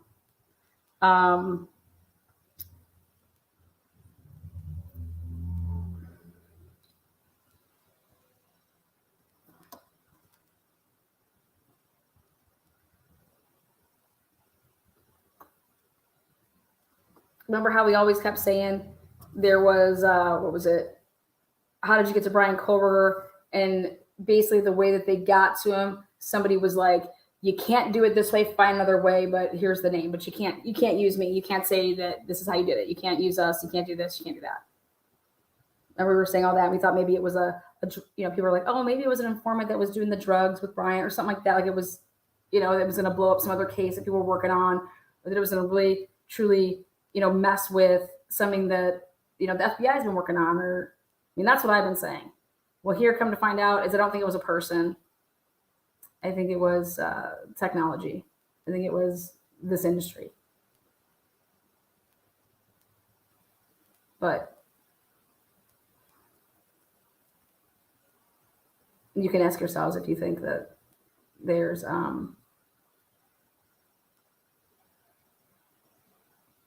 if you guys believe in coincidences or not, but I don't. August 18th.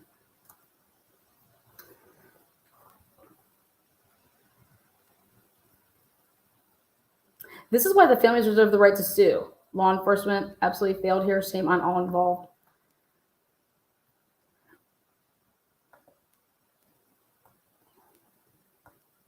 Well, let's just say over the weekend and for the past week, I completely started looking at this case in a different box. And the box is political as fuck.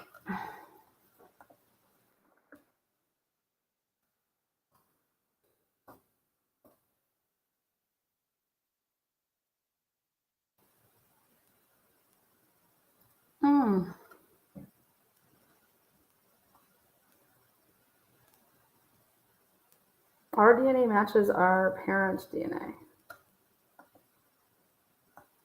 Yeah, but it would come back as, it's not a match, it's not a match. That's how it comes back when you test them through labs. You can sit down with markers and stuff like that and go through that.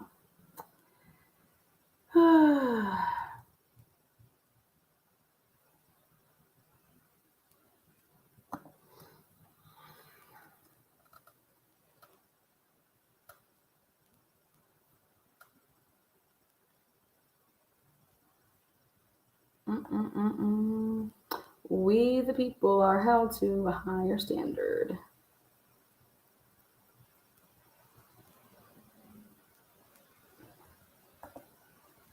Didn't Steve say something about this being political?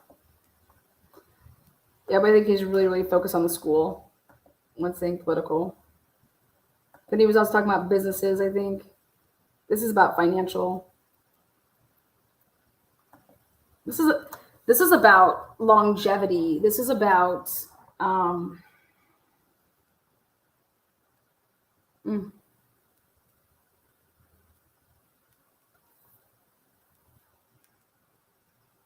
This is gonna get wild. What would Ann Taylor advise her client to waive the speedy trial then? Because they don't have anything. Like they don't have anything. There's stuff that the defense doesn't, like you heard the prosecutors are like, everything, we've given you everything, we don't have it.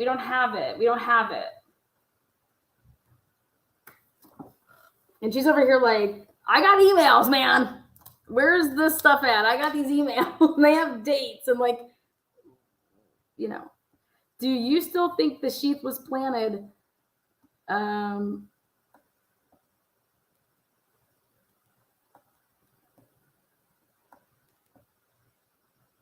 If there's only one source on there and there's no blood on it and it's not on the body cams, absolutely.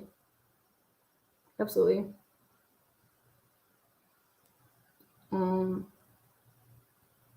That could be a possibility. Yes, absolutely. One source, no blood. Where was this, on the snap? But if you're wearing gloves, that's not where the DNA would be. If you're wearing gloves, and you're, taking stuff off around or whatever, I mean, that's, where's this DNA, this touch DNA at that's on the sheath that's, in a bloody mattress with two bodies that are really, really assaulted, as he said.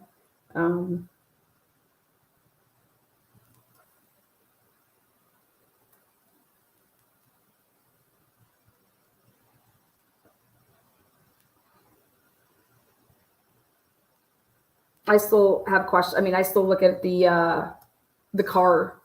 I think that they tried to make this fit so much because they did not. They didn't have it the other way, that they had to make it try to fit a different way. I don't believe that that's his car. I don't think that an FBI agent messes up 2011 or a 12 or a 13 to a 15.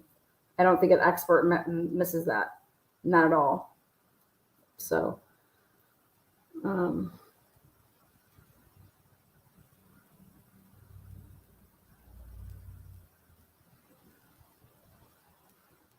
I know no camera sucks. You guys, all that they ruled on is that's not like a thing across the board. I don't know why people keep talking about that. And it was a live feed camera.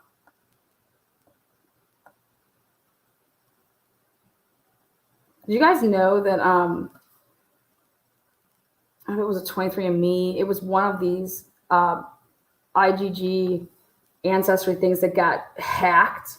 I didn't even know that. One of those things were hacked in 2020. Huge hacking. Like, if it was hacked, does that mean that it like took all these, profiles and like switched them all up? You get what I'm saying? Like, if there was a hack, they were hacked. So if something was hacked and it was taken over by somebody else, what did they do with it? What can, yeah, it was Heritage. Heritage was hacked. Yeah. So does that mean that this person had access to take yours and mine and just flip them around and like, then, you know what I mean? I don't know.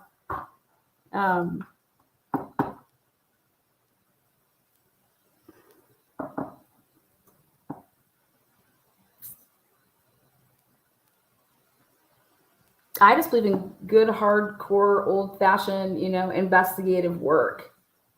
The investigative work of it.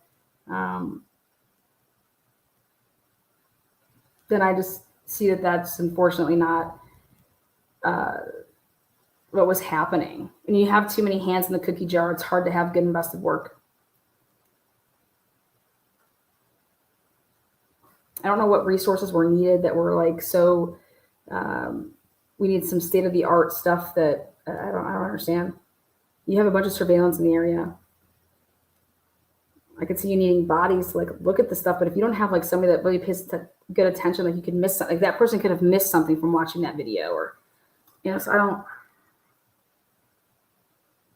This happened way too fast, guys. Happened way too fast. That's it.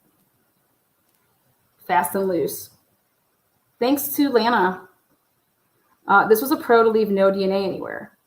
Yeah, after talking to Scott Roeder, he sold me on the whole thing, like, you know, if you're sweating in the least bit and that rolls off of you, and, you know, which you would think that that's going to be taking place with stuff like this. You know, he went back to school and was teaching the next. I mean, his hand, Scott was saying, you know, your hand's going to be in. It's not going to just look like nothing happened. Then we look at the car, guys. There's nothing in his vehicle. So there's nothing in his vehicle. There's no blood in that vehicle. I mean, these are things that, you know, you were able to get to the name Brian Kober, but then behind it, there's nothing there.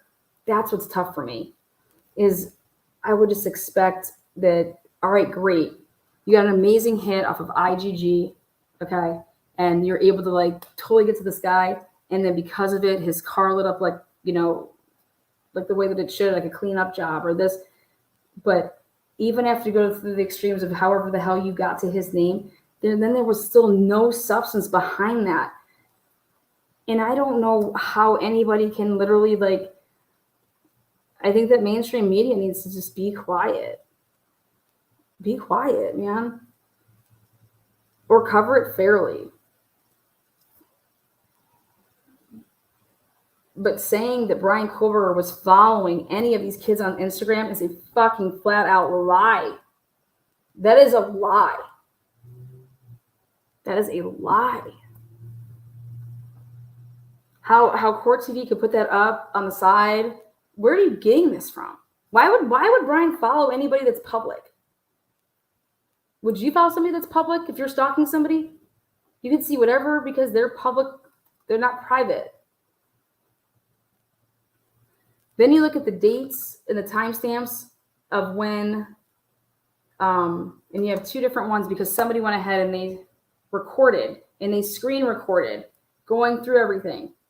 You see the timestamp. And you have a timestamp that says, like, you know, midnight. And you have a timestamp that says like 3 a.m. Well, guess what? The timestamp at midnight shows that he wasn't following anybody. The timestamp at 3 a.m. after he was arrested, he's following people.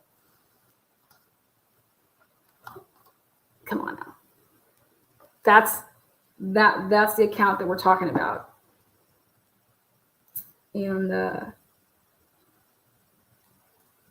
I was asked about it. I was asked, what do I think? I was asked, what do you think? I said, he didn't have his phone, so he didn't do that. He didn't take his account. Just like Kaylee, her account LinkedIn, where'd it go? Did Kaylee delete it after she was dead? No, I don't think so. If I don't have my phone because I got arrested, how could I start to go following people on social media? You can't. So then I took it upon myself to take every single name and I looked everybody up and I made sure that each was all it was matching, that it was the same account. Ann Taylor is not getting up there and saying that there is no connection to these people, to this guy, if there is. Period.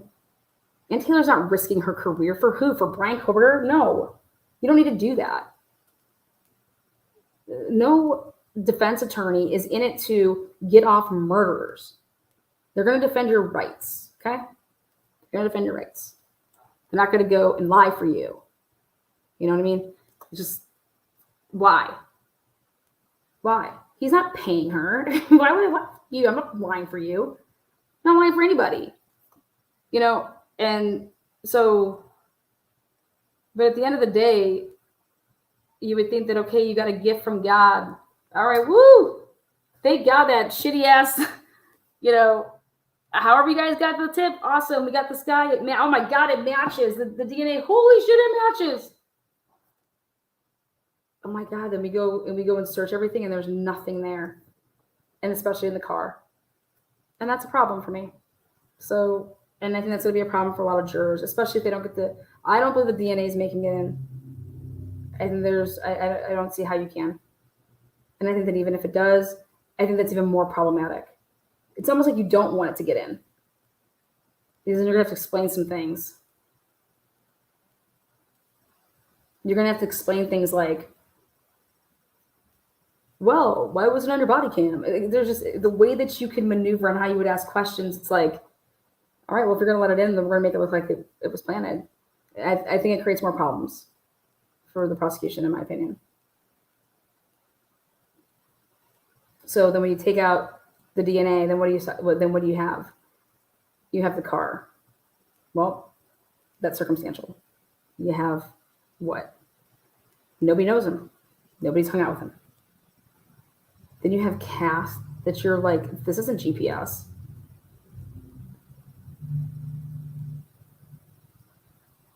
Oh, Atlanta, a link. Yes, link. Paste. Yes, link. There you go. Oh, to call in, there's just the link that you just hit that and you can call. It'll bring you right to the show. Oh, wants to call? Patty, you've been right since the very beginning, Lana. You've covered this case like no other. I just follow the evidence. If the evidence pointed, like if his car had all this blood in it, guys, I'd be like, how are you going to explain that? I'm not going to be like, this motherfucker was so set up. I'm saying, damn. You know, you sick son of a bitch. You know, you explain that blood. Hi. Oh, hey. Oh, hi. I was like, hey, you there? You scared me. Oh, good. That's even better. Sorry. Welcome to Truth and Transparency. How are you there? I'm doing excellent. I've watched you quite a bit. I've seen you on different panels. Oh, cool. And, well, thank you for popping on. We think so much alike, it's almost terrifying. Oh, gosh. Tell me what you think. Oh, here, I'm going to ask you a couple of questions to show that the police themselves provide reasonable doubt in their accusations. Okay? Yeah. So, Officer Payne said that it's his knowledge as an experienced police officer that criminals often turn their phones off to mask their location. That's in the PCA. Yeah. Right? So the question would be, do you know that Brian Koberger, in fact, did that? You see, there's no... Yeah. I mean, you would actually need somebody that... It depends on what type of phone he has. I know, like, Apple phones... Well, no. You're just following what I'm saying. The cop in the PCA is making the accusation that the phone pings and the lack of them during the crime isn't unusual because criminals are known to mask their location by turning off a phone. So that's his experience. That's his story. But how can he say that that's in fact what Koberger did? Where's the witness that he turned off his phone? Not there. Okay, so that's reasonable doubt, right? 100. The automobile that they have on video that they then catch at 4:20 a.m. speeding from the crime. How can they be sure it's the same car they saw earlier on the video? They can't. They can't. How can they place Brian Koberger in that car? You can't. They can't. How can they make that car part of the crime scene? They can't. They can't link it forensically. There's no way. There's no video. There's no Nothing. witness. There's no tire track. As a matter of fact, they took pictures of tire tracks. Yeah, they did. And then let Brian Koberger drive 2,500 miles on those tires. Well, and they took them and they were, if you actually look at those tracks, they look like they're too close together to be car tracks, in my opinion. They look like ATV. It was a burnout track. Apparently the car, but they got no video or no report of a car driving recklessly on that street. Right. Yep. Right. So they were actually burnout marks, like rubber marks on the road. Mm-hmm. 100. And Elantra ain't leaving that kind of a burnout. No, it's not. We have one officer, Blaker, saying he went straight home. You have Payne saying he drove, that big old loop. And it's like, wait, what? Well, more reasonable doubt. Didn't they also say the car was then known to be there at 9:30 the same morning? Yeah. Only to come out later and say that they found that to be incorrect, that he was elsewhere? I think they were actually talking about that next Monday then, from my understanding. My understanding was the same morning they claimed that car was back in that street. Okay, I had it as the 14th. Wait, let's take a look. Oh no, you're right. The next morning, not Monday. The next morning they claim it was there at 9:30 a.m., I thought. So the next morning, like meaning like the day, like they were the same day that the murders happened, but at 9:30 a.m. they claimed Koberger's car pinged that tower in that neighborhood. Correct. And then later they came out and said that there was an error, that he was elsewhere. That's what they were talking about for the next day. This one, But they do say that they got him on a ping, and then they decided that ping was inaccurate, correct? Correct. Yep, right here. Is that not reasonable doubt to all the pings? At 100. That's why I'm interested to know why they put that in there. But you have to put stuff in that will lead to, I guess, what they want to say is could be, right there. Investigators found the 84548 phone did connect to a cell phone tower that provides service to Moscow on November 14th. But investigators do not believe that the 8458 phone was actually in Moscow on that date. So right there, they're contradicting their whole basis of that. This is I thought it was so accurate. So what I wanted to show was that in the PCA itself, every accusation, they also give reasonable doubt. Mm-hmm. So when they say Brian Koberger was stalking him, which is unverifiable, it's not true based on what we now know. Mm-hmm. But even in the idea that he drove that route 12 times at similar times and hours of the night, right? Mm-hmm. That's reasonable doubt, because those 12 times he committed no crime. Correct. The 13th time, which is similar to the first 12, only show another guy out driving like he did 12 times. In other words, your accusation that car's involved is felonious, because you have 12 examples of that car being in that area that's done nothing wrong. You follow me? More reasonable doubt as to whether that's the car or not. And technically, you just have the phone being pinging. That's not saying that the car was there. Even better. So there it is. So every single accusation is provided reasonable doubt in the documents that they're using to arrest the man, which means, in my opinion, that the probable cause arrest lacked probable cause. Exactly, for the arrest of Brian Koberger. And without the DNA from the sheath written into that warrant, that they then asked the court to approve the warrant without the DNA, if possible, because they're concerned it would be found inadmissible somewhere down the road. Mm-hmm. Okay? That tells you that the DNA should not have been on the warrant. 100, and that's why I think Dawn Daniels is going to be really, really important for the defense to know why in the world she would ever say that. What does she know? Why would she say that? Because she knew, and this is what a lot of people need to wrap their heads around. Our government, especially the FBI, has access to surveillance and identity equipment that they use against people in violation of your Fourth Amendment right. And that's what's being brought up with the whole IGG, in my opinion, is the violation of your Fourth Amendment right. They've been doing this for a long time. And this just see how insidious this is. If you play the ball the way the FBI dealt the ball, we wouldn't be on these questions. Mm-hmm. And here's why. When the FBI took the sample and ran an IGG and did all of their backdoor stuff to give them a tip, that tip was then given to the Idaho police, mm-hmm. and they were then supposed to then investigate that tip. Correct. Not use the investigative IGG work that's supposed to be secret in a warrant to arrest somebody. 100. And they knew they couldn't do that. They knew they couldn't do that, so they did this.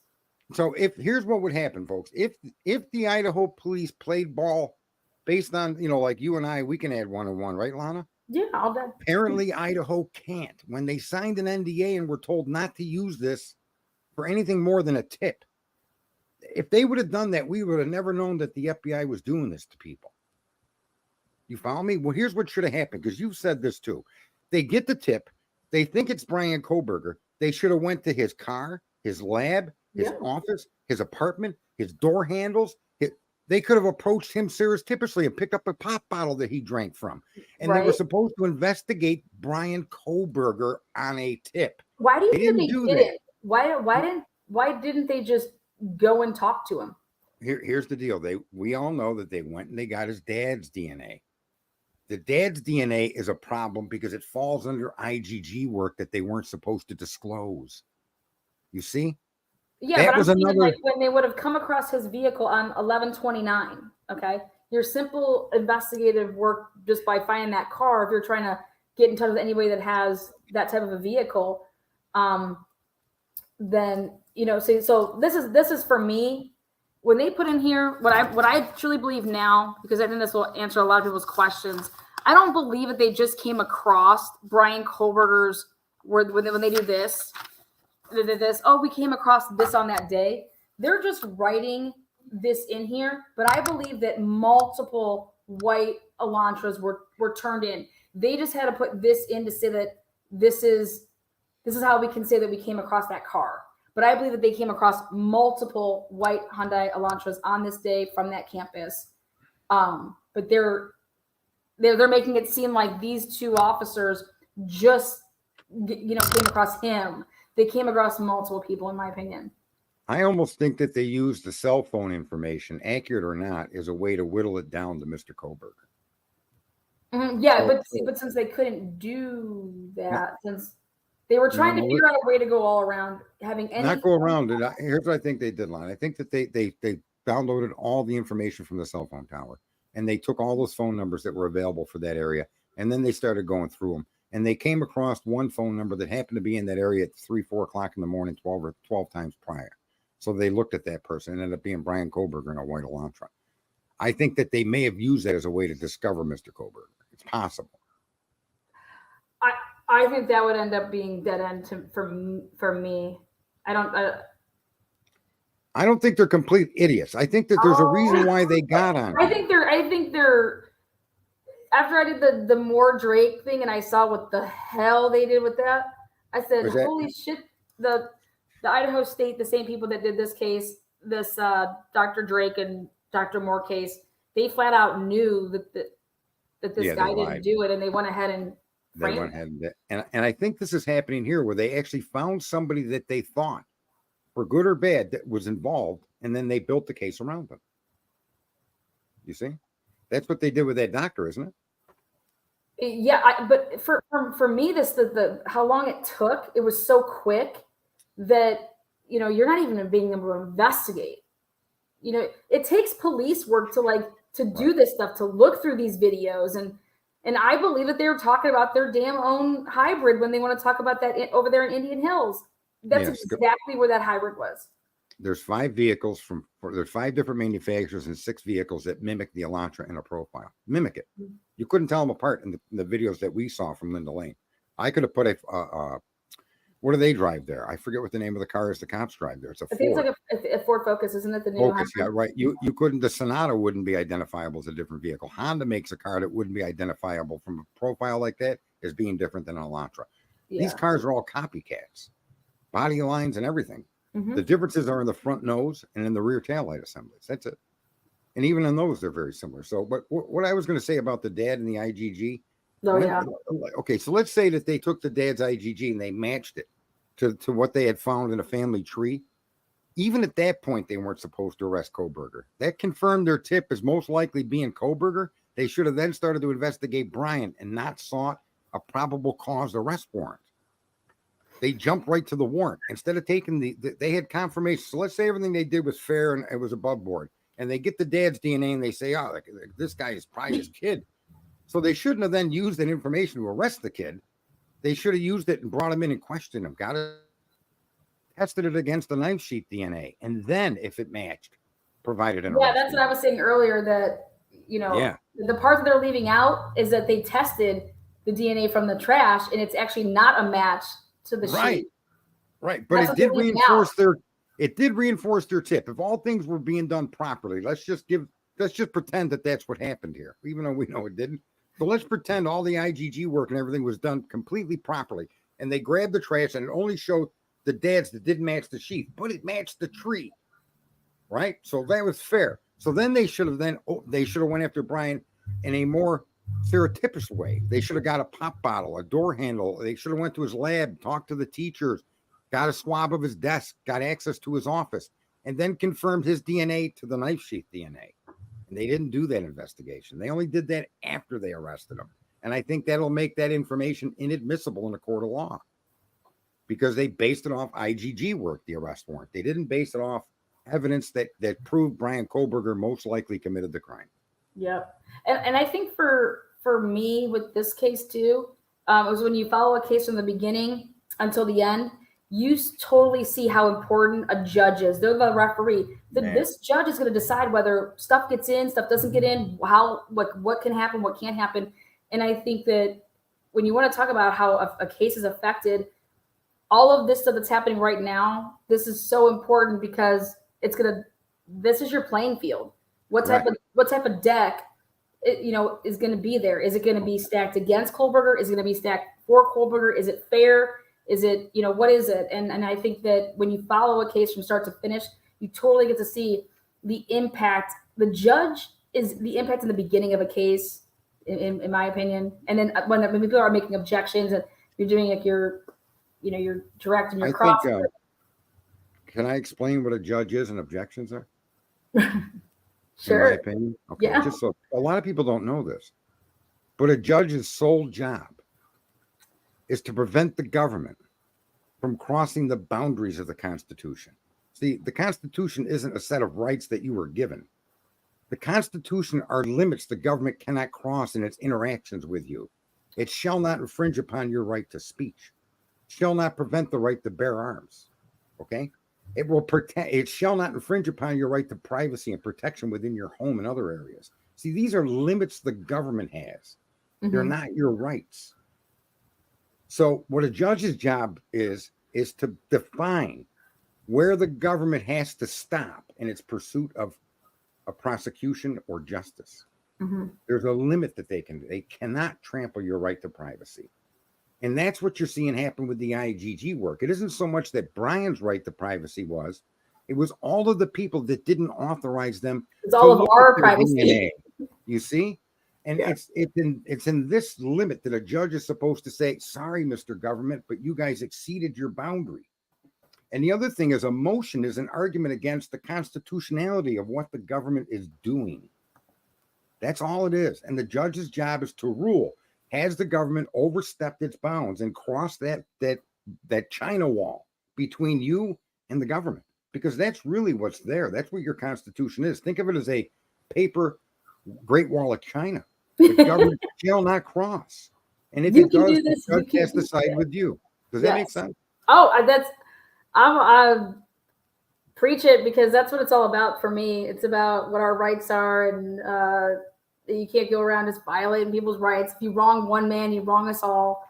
And if you allow this case to go through and get a conviction, then all the rights of the American citizenry is now affected by this case, because this will be referred to as case law, to allow other prosecutors to jump the fence, run around in your family's background, and come and find you. Yeah. And I think that was what was being talked about in the past couple of times when you're saying, should this work be protected? Should it not be protected? And it's like, well, if you're violating our rights, it's not protected, in my opinion. I got a great example. This is going to blow your socks off, so you better put some Band-Aids on them things. Hold them in place. Here it is, folks. If what they did is legal, you must then ask yourself the question, why is it that there is even a need for a man to donate for a paternity test? How is it that they're not running your baby's DNA through the innumerable amount of DNA samples on hand? You see, they can't. They can't just take a baby's DNA sample and run it through every single person that's ever dropped off DNA for a test, because it's and then just start charging child support. Yeah. You see what I mean, folks? That's why the woman has to identify a guy. Yeah. And then the guy has to provide DNA. They just can't go willy-nilly running through every single DNA sample ever connected to connect somebody in that pool of millions to this baby. Mm-hmm. Right? Am I wrong? No, you're right. And then also what you have to do is, even when you, just because, you put your name on a birth certificate, technically, if you're not married, you still got to go fight for rights. You know what I'm saying? Well, now, share parenting. I was accused of being the father of a child. Oh, shit. Okay.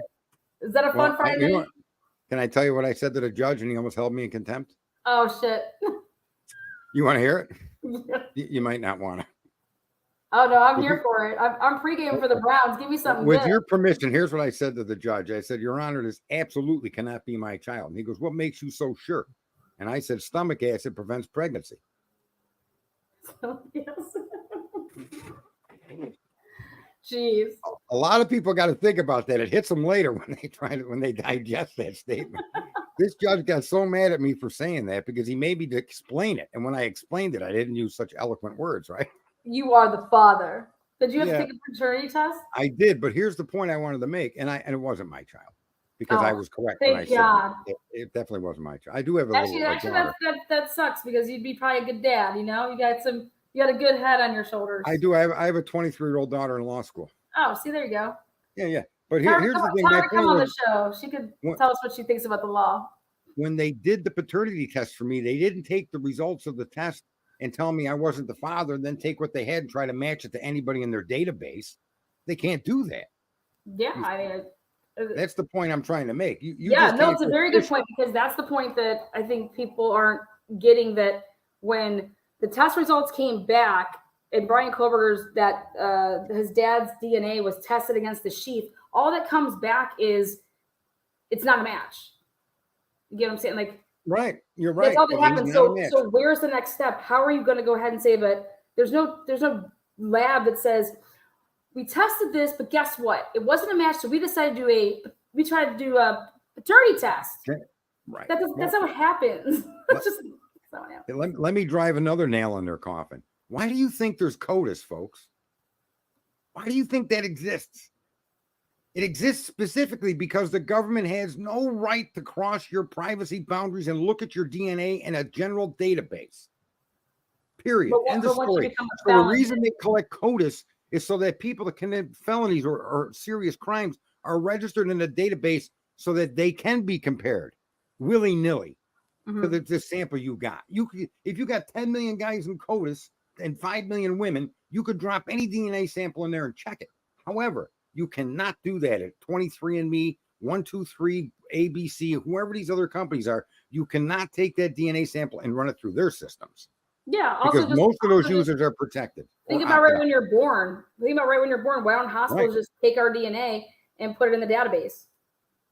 Right. And this is where this is why you keep getting the delays and you keep getting that crack smoking Santa Claus Thompson coming out and making stupid papers. What's that? Backseat Bill, I call him back. He's always sitting in the back. He needs to be up at the front. Tell me he don't look like Santa Claus on crack. You know what? I feel bad because part of me, I feel like when he's saying, it's like, we don't have this stuff. I'm like, yeah, because they're totally not giving it to you. I probably believe that, Bill. That's how little they think of you. But you had the choice to prosecute this case or to not. And you should have been saying, wait a second, I need this. You want me to go prosecute a case and I don't have this. What are you prosecuting a case with? Well, they told me that they had the guy. And the only thing I can think of is that he was told this by somebody. He's the DA. You know what I'm saying? Who are you going to take orders from? Mr. Charlie Fry? Got to hear. You know what's I'm funny is, go get your shit. I'm not going to be Marsha Clark. Sorry. No, it's your show. But I just want to say this. I've been preaching this for months because I used to do politics, and I only got into true crime when I looked at this Koberger case. Okay. A lot of people. But what people don't realize is what she just explained is corruption.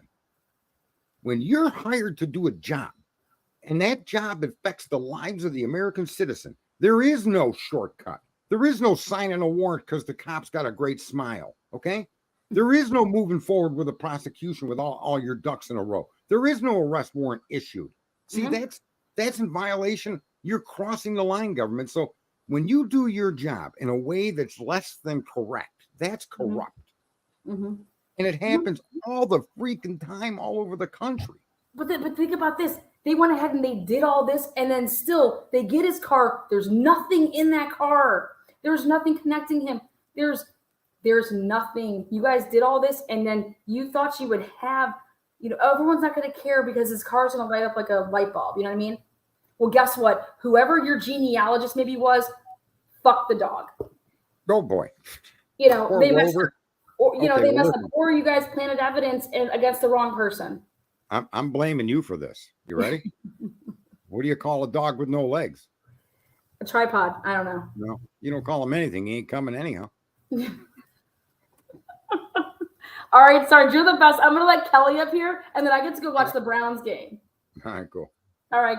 You better come back on soon. I'll try. I'll talk. Okay. All right. Make some promises.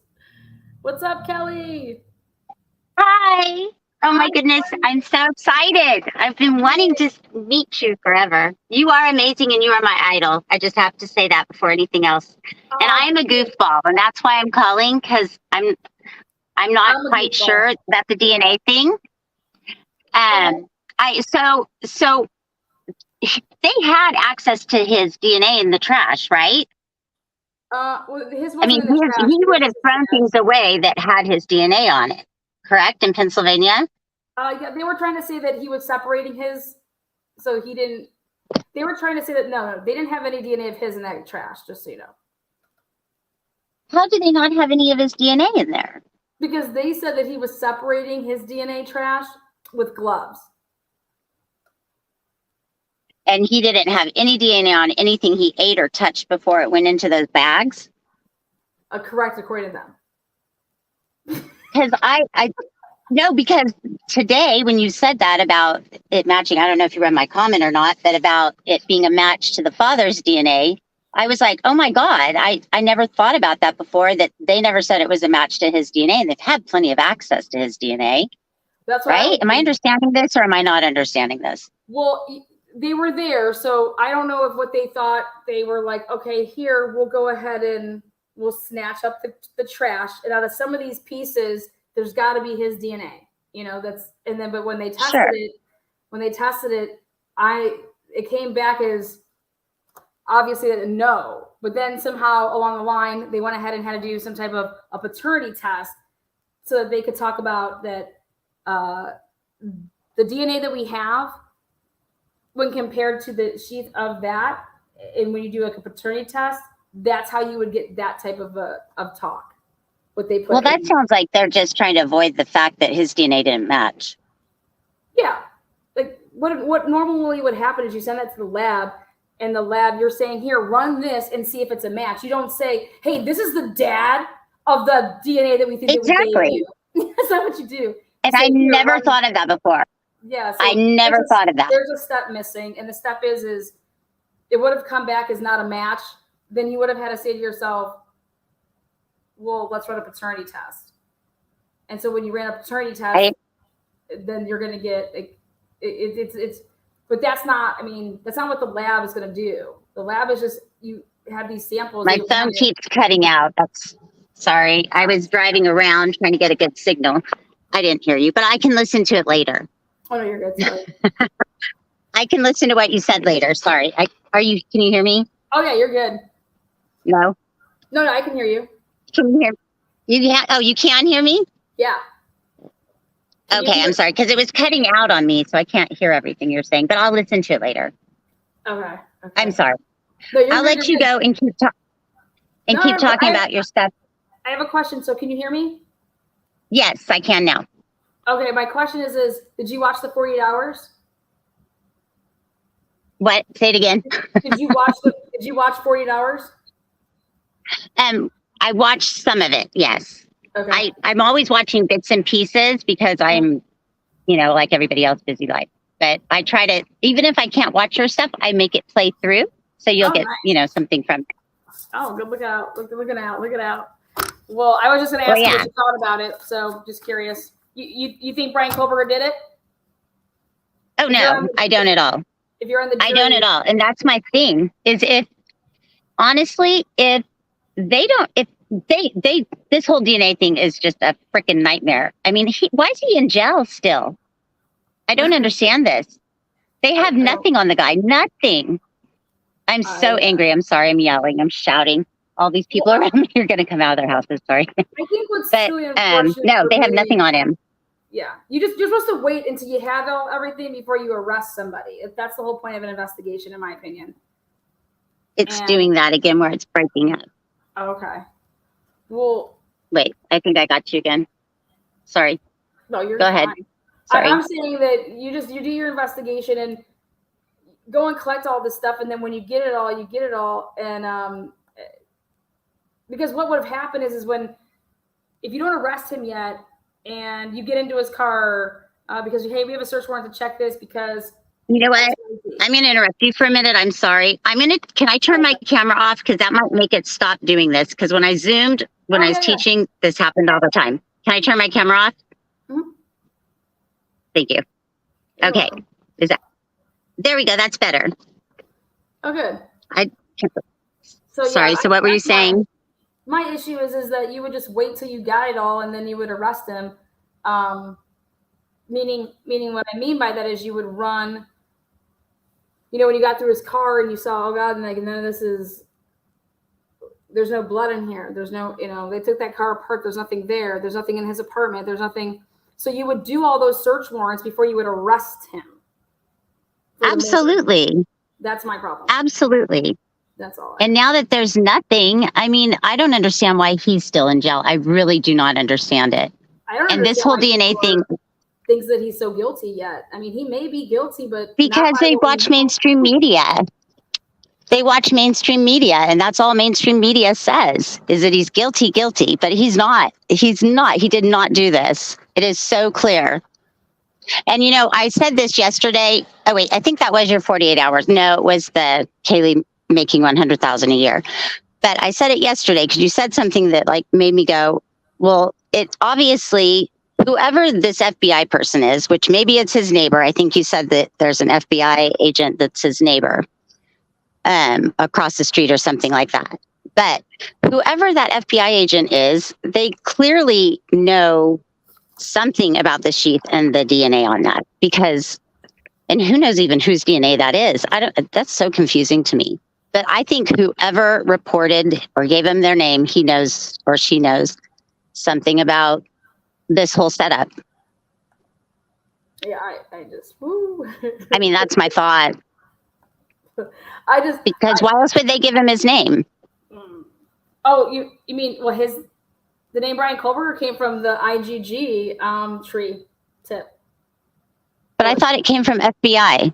Well, yeah, because the FBI went through, so the FBI contracted out somebody to do the IGG work, which means you went to a genealogist. Right. So the people that testified for this for Ann Taylor, we know that they weren't the people that, there's not that many IGG genealogist experts out there. So my question is who did the state use? That's the person that gave, they put together the tree, they gave the FBI the tip. Right. And, the FBI and they're somehow involved in my mind in the whole setup part of it. Yeah. Because I believe he was 100% set up. Yeah, I think it's just, it sucks. It sucks. Honestly, it sucks for everything. It's really sad. Yeah. But really I just wanted to get clear. I just wanted to clarify because sometimes I think ahead of myself and think all the wrong things instead of the right things. What? Yeah, I said, no, you rock. Thanks for calling in. Thanks for hitting the link. No, you rock. And you know what? I'm so thankful to you. We need more people like you in this world, and we need people like you investigating. We do. We need you investigating, not just you, because you need help. It can't just be you. But I mean, if we had people like you investigating every police department, we wouldn't have these problems. And FBI. I mean, we need more of you, Lana. Oh, thank you.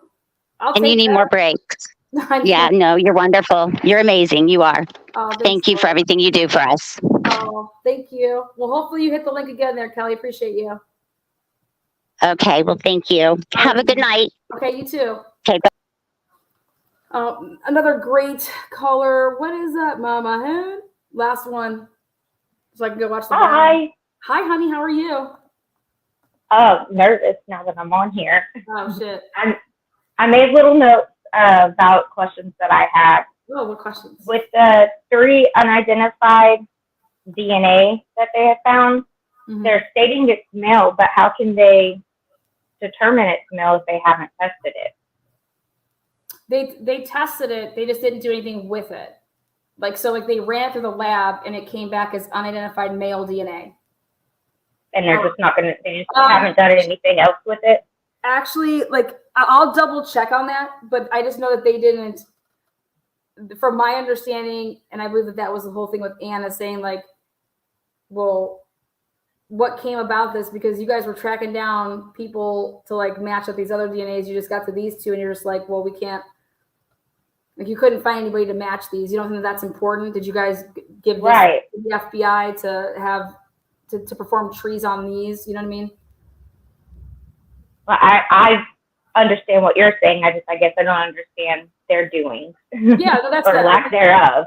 Yeah, that's going to be a problem for them, I think. And I remember early on hearing about how the internet supposedly went out in town or around the campus. Do you think that could have interfered with the pinging of phones? No, if they solely connect to like certain Wi-Fi, do cell phones override phone data to use local like Wi-Fi that they've already used before, no passwords, and they've connected? Can they reconnect? And then if there's a power outage, would that cause any reasonable doubt or question? After I had that Charles guy on, my take on all of that is that that's not going to have anything to do with your cell towers. So I think that's just, there's nothing there. I will tell you this, that area, I guess, is horrible for cell service. So I think that's going to be a factor with if I was defending somebody and there's all this choppy service, I'd want to show that. So I'd maybe, your jury should know that, though, if they're from that area. That service all around there is really choppy. It's bad. Okay. And so, like the whole, like his phone was on, his phone was off. That could be for so many reasons, and I would show that about the kind of like how Sarge also said too, how if they were contradicting themselves in the PCA with the phone number pinging and such. And then also, I think you did a live, but I also read into the IGG task force that Idaho was offered. Do you think that could have a lot to play with what's happening now? What was the first part of that question? The IGG task force that they got a bond. Yeah, they got a huge grant, and that's the part I want to understand. Vargas talked about that a little bit, the difference between the state labs that do that and a private lab. And I think that the person to hear from that on would be her, in terms of what how that works. I don't know if they're setting up their own genealogists to be there, and they're training them. They have to be I'm going to try to do some FOIA requests with that. Okay. Because that's public information. The money that they would have got, how they were spending it for that. So I'm going to be putting in some of those FOIA requests to see if we can get that back, to see what the Idaho State Lab, how much they got in grant money, how it went out, and were they training? There should be a bunch of training if they're making their own experts, Do you think that possibly Brian would have interned or tried to be? I mean, that's a possibility. Because of his background and his knowledge, what if he approached this? I think it's totally possible that he would know that. From my understanding, you're going to be super busy with the type of career that he was doing, and I want to see his patterns. When was he normally on his phone? When, these whole driving trips. I know it. I have his Carfax. The guy drove all the time, so that what they're saying is that he would just go for drives. His mileage proves that. What was his normal routine? And I think they kind of. And it's odd that there's nothing being said about that. I mean, you had a few people come up and say, "Oh, he's creepy" or whatever, but there's not really any information that shows who he was. Me. That's wild. Come on, man. Oh, she wears fucking hats. She doesn't who? Anne? That's just. And I personally think he doesn't have bushy eyebrows. What guy isn't? And for them to have ran with that was insane. Oh, yeah, my game is on. Oh, shit. Lana, the intro. Yeah, I gotta see it. My brown. And do you think that if he's being a teacher assistant, wouldn't they have fingerprints or something of the such. Like if it was that easy given the name, it just made it so difficult. You had said earlier, like, why didn't they just get the DNA locally? They made it so difficult. I can't make sense of any of this. It was rushed. They were basically told, like, hey, no, this is our guy, just go get him. I'm telling you, it's all gonna match up, like da-da-da. And they were rushed, and I think it's gonna cost them. That's all. I mean, it's an incomplete investigation. Very, very incomplete. And unfortunately, in doing that, we'll never know the actual truth because everything's been tampered with. I think we might actually, just because they happen to get the right person on for his defense, that this might actually get solved only because her and her team are literally going through that discovery, as is he, with a fine comb, and that's how you get to the truth. When someone just doesn't even open up the discovery and is like, geez, you know, they don't do their job. Right. But they're doing that. That's the saving grace, in my opinion, that this could be solved if it's not him. Is that and I appreciate you for to show doing, that it's not him, which is going to reveal the discovery. And if there's a trial, like that's more of the discovery that you guys get to see and we get to see. And even if they don't put cameras in, I'll be there. Will we never be able to hear like after the fact audio or anything? Yeah, there's trial transcripts and stuff like that too. Okay. There's the audio and they're gonna play. I mean, I hope Steve just keeps on being vocal about that he wants these cameras, and it should tell you a lot as a parent that that's what he wants. Like, he wants to see it. Show me. You guys have been saying this. Show it to me. Show me this, because I think he thinks something else. So yeah. But thank you so much. I'm gonna close. I just want to thank you and good luck to your team. Although I would be excited for a steak dinner or watching either one of you on a live. So, but I wish you good luck. Daniel, we're coming for you. Thank you so much. All right. Well, God bless you and take care. And thank you so much for letting me talk. Oh, you're welcome. Anytime. All right, guys. Thank you guys so much. Thanks for all the people that hit the button to come on up. With that said, yeah, I'm gonna go. In trouble. Thank you. Good. Is this your place? Yeah. Perfect. You know why we're here? I see noise. Noise, yeah. Yeah. Big speaker right there. Yeah. Nothing against having a party. Once neighbors start calling in, then we have an issue.